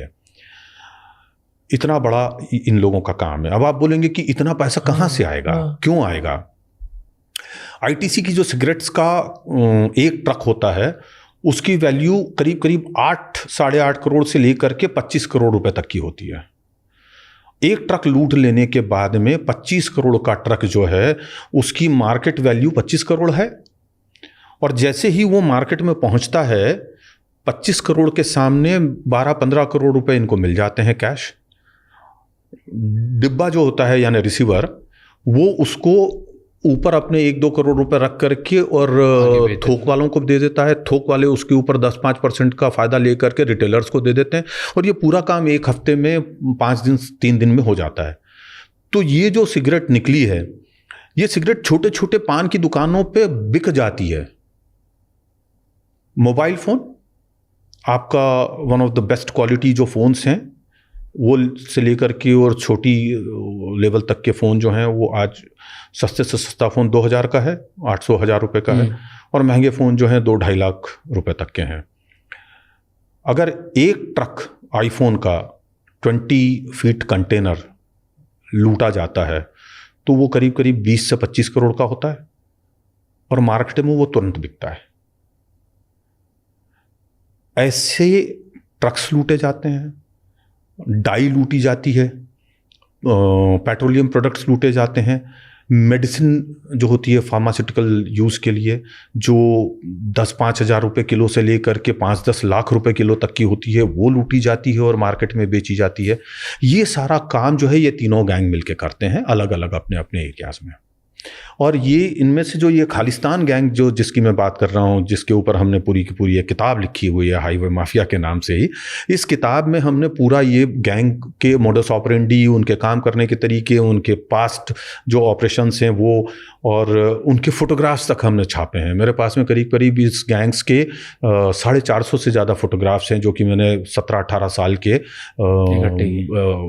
रिसर्च में कलेक्ट किए हैं। उसमें से हमने कुछ ही छापे हैं। तो ये पूरी किताब जो है एक तरह से एक बाइबल और एक गीता है हमारे एजेंसीज के लिए। अगर वो किताब हर डेस्क पे मौजूद हो हर थाने की, तो उनको पता रहेगा कि हाँ भैया ये कांड ऐसे होता है, ये लोग इसमें इन्वॉल्व हैं, अच्छा ये चेहरे इसमें इन्वॉल्व हैं। तो इन लोगों को हमने एक्सपोज किया उस किताब के ज़रिए, और मैंने पूरी की पूरी ये जो इन्वेस्टिगेशन की है, एक बहुत ही अच्छे इन्वेस्टिगेटर हैं राकेश दानी, उनके साथ मिलके की है। वो मेरे उस किताब में ऑथर हैं, को राइटर हैं। तो ये जो हाईवे माफिया है, इन्होंने बहुत सारे हमारे जो ड्राइवर और क्लीनर्स हैं, इन लोगों के मर्डर भी किए हैं। कई बार ड्राइवर क्लीनर्स को ये लोग ले जा करके सीधे जंगल में या कहीं पर उतारते नहीं हैं, बल्कि उनका मर्डर करके और उनको फेंक देते हैं डेड बॉडीज़। उनके सारे कपड़े वपड़े ये वो सब स्ट्रिप कर लेते हैं, निकाल लेते हैं, उनके जूते चप्पल हर चीज़। और अगर कोई सिख है तो उसकी पगड़ी वगड़ी भी उतार लेते हैं और उनको जंगल में ऐसी जगह ले जाके फेंकते हैं कि उनकी डेड बॉडी भी ना मिले, या पहाड़ों से नीचे तराई में फेंक देते हैं। ऐसा बहुत हुआ है। तो जब अगर आपको ये पता है और ये इतना बड़ा फैक्ट है, तो पुलिस क्यों नहीं पकड़ लेती? पुलिस कोशिश करती है पकड़ने की, लेकिन ये लोग बहुत तेजी से अपनी जगह बदलते हैं, इलाके बदलते हैं। अब मुंबई में, और अगर आईटीसी जैसी कंपनी है, इन आईफोन जैसी, एप्पल जैसी कंपनी है, इनकी चीज़ें अगर चुराई जा रही, इनके ट्रक्स 20-25 करोड़ के चुराए जा रहे हैं, तो ये तो रातों रात सिस्टम हिला देंगी। नहीं हिलाते हैं। क्यों? उसका कारण ये है, रेपुटेशन डैमेज। नॉट रेपुटेशन, उनका कंसाइनमेंट ये है, क्या बोलते हैं, इंश्योर्ड है।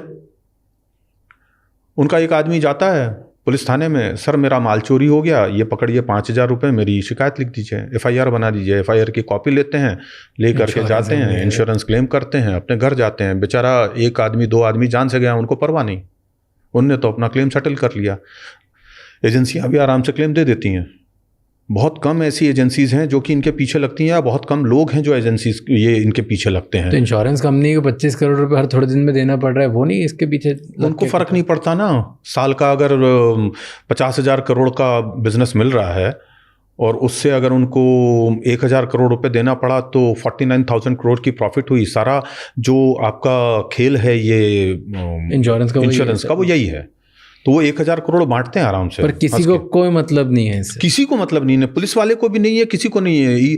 बहुत ही कम ऐसे लोग होते हैं। एक रोडवेज कंपनी का मालिक था, उसका एक ट्रक चोरी हो गया था। उसने बोला कि जितने का माल चोरी गया है और जितने की मेरी तकलीफ हुई है वो सब एक तरफ रह गई, इसको पकड़वाओ, मेरी इज्जत का सवाल है। उसने पानी की तरह पैसा बहाया और उन लोगों को पकड़वाया और उनको प्रोसिक्यूट करवाया। ऐसे लोग बिरले होते हैं, बहुत कम होते हैं। हमने उसकी कहानी भी, दास्तान भी छापी है। बट वो एक ऐसा था, ऐसे हज़ारों लोग लगेंगे। हर आदमी करेगा तो फिर वो क्राइम ही नहीं होगा ना। फिर तो पुलिस के पीछे पड़े, उन्होंने प्राइवेट डिटेक्टिव को हायर किया, उनके जरिए वो पीछे पड़ करके और उन्होंने काम किया। वो और दूसरे की बात नहीं करूंगा, इन्हीं राकेश दानी ने वो चीज क्रैक करके दी। तो पुलिस को कोई फर्क नहीं पड़ रहा इस इतने बड़े, उनको क्या फर्क पड़ता है? सामने वाला आदमी तो आके प्रेस नहीं कर रहा है ना, आपको प्रेशर नहीं कर रहा है कि भैया मेरा ये कंसाइनमेंट आप बरामद करवा के दो। उसको तो एफआईआर से मतलब था, लिया दिया गया। जब कंपनी को फर्क नहीं पड़ रहा तो फिर किसको फर्क पड़े? बस। बट वो जो लोगों की जान जा रही है 2-3 लोगों की हर बार हर ट्रक के साथ, वो गरीब परिवार है, ठीक है, वो गए थाने कि साहब हमारा आदमी नहीं मिल रहा है, जाओ पता करो किसी औरत के साथ भाग गया होगा, जाओ पता करो कहीं एक्सीडेंट में मर गया होगा। वो बोलकर, हमारी तो जो पुलिस है वो इनसेंसिटिव पुलिस है ना। प्रॉब्लम ये है, इंसान के जान की कीमत नहीं है, इंसान के पैसों की उनके लिए कीमत नहीं है। एक आदमी जब 2 लाख 5 लाख 10 लाख रुपए दे करके और पुलिस डिपार्टमेंट में नौकरी करने आएगा तो वो अपनी सीड मनी से प्रॉफिट कमाने आता है, जनता की सेवा करने थोड़ी आता है। तो यहां पे कौन उनकी सुध लेगा? कितने केस वो होंगे? बहुत रेयरली लोग आते हैं। एक नवी मुंबई पुलिस के इंस्पेक्टर थे पाटिल, उन्होंने नाकों चने चबवा दिए इन लोगों को, हालत ऐसी कर दी। 2 गैंग्स के ऊपर उन्होंने मकोका लगा दिया था। उसके बाद से महाराष्ट्र का ये वाला जो पोर्शन है रायगढ़ तक का, उसमें उन लोगों ने आना ही बंद कर दिया और आज तक नहीं आ रहे हैं। खौफ 10-15 साल हो गए, आते ही नहीं डर के मारे कि साला मतलब वो नज़ीर बन गई है अब तो अपने को। अब मकोका में आपको 2-5 साल तो जमानत नहीं मिलती, लग गई बत्ती, हो गया पटिया उलाल। अब करते रहो, मजीरे बजाते रहो जेल में बैठ के।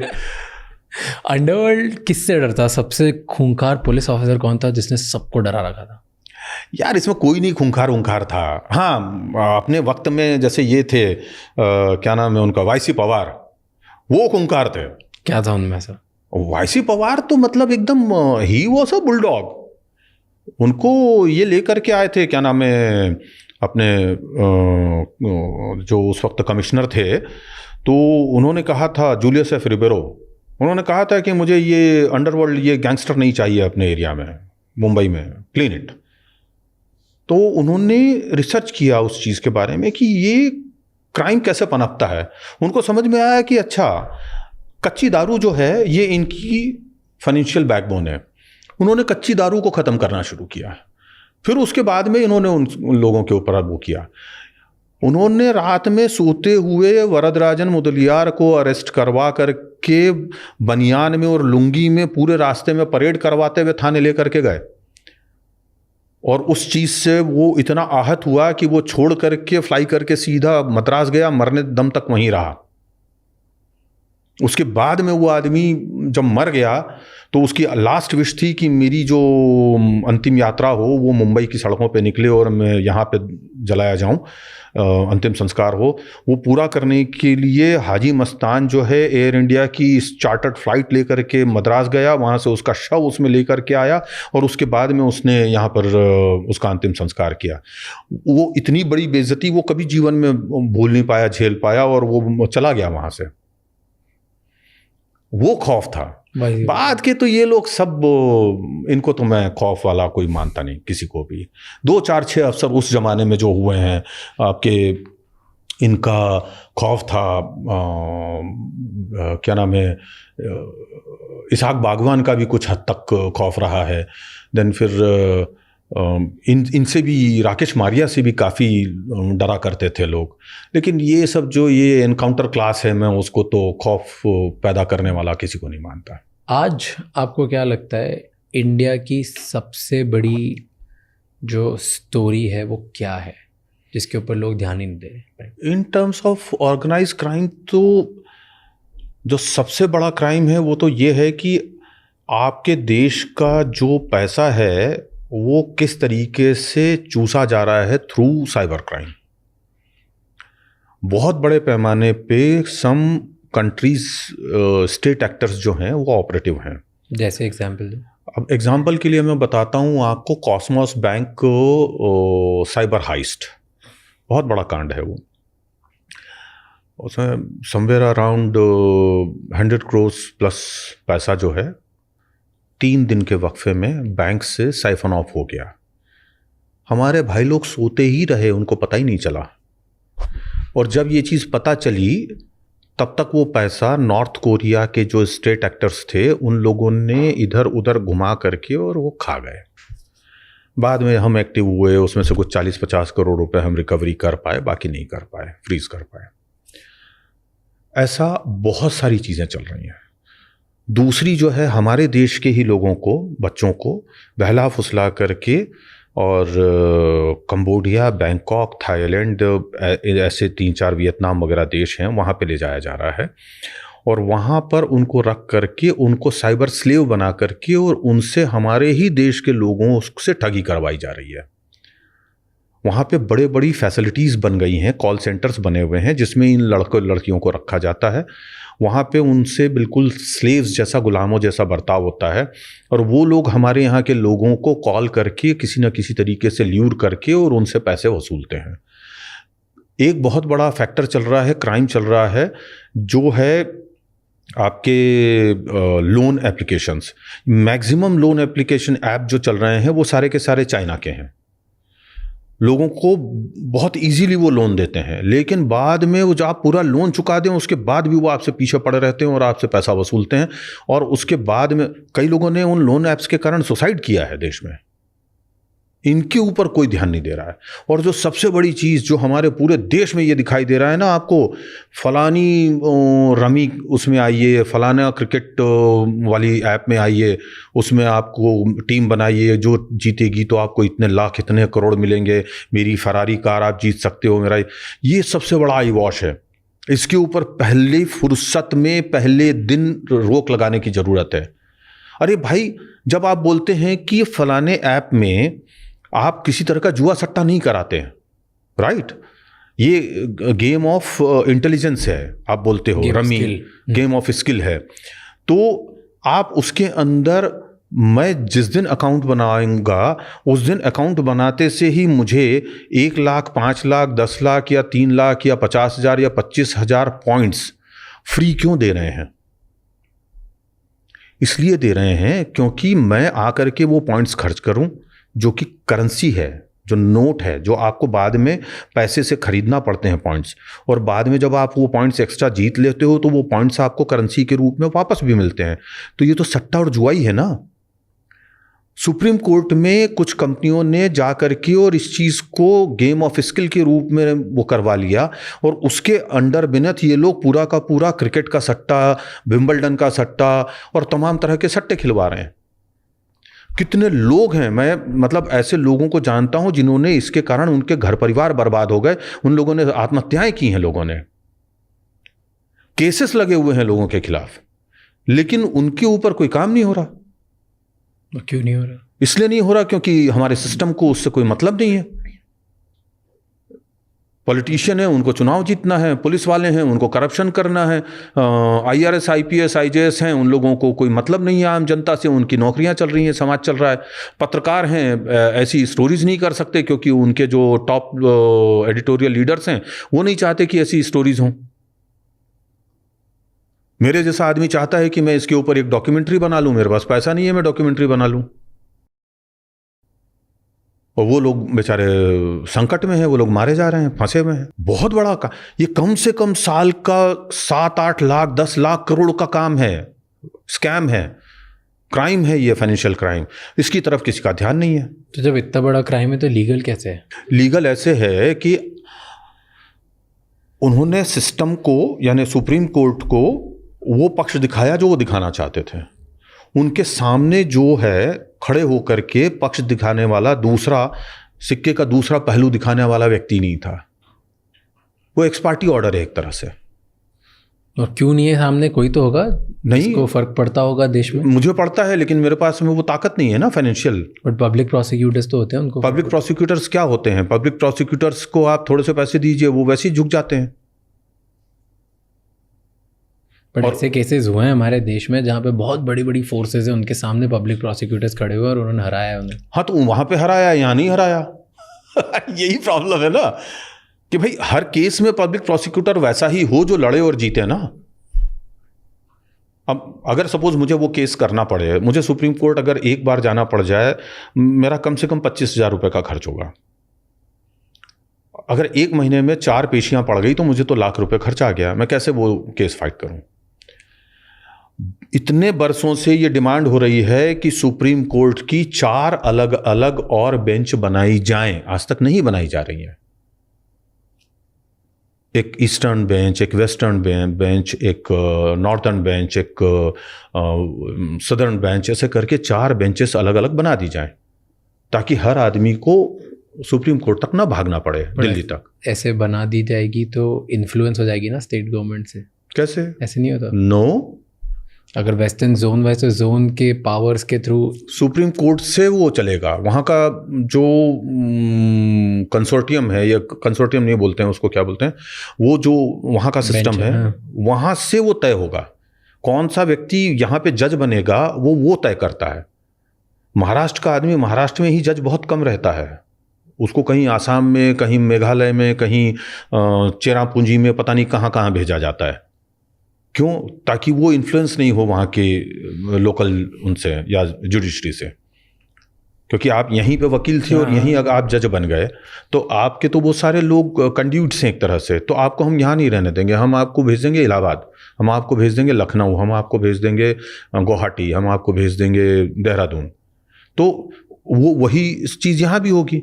साउथ का आदमी वेस्ट में होगा, वेस्ट का आदमी नॉर्थ में होगा, नॉर्थ का आदमी ईस्ट में होगा। तो कैसे मतलब इन्फ्लुएंस होंगे? और क्या आज इन्फ्लुएंस नहीं है? अरे भाई, लेकिन जनता की भी तो चीज़ों के बारे में सोचना पड़ेगा ना।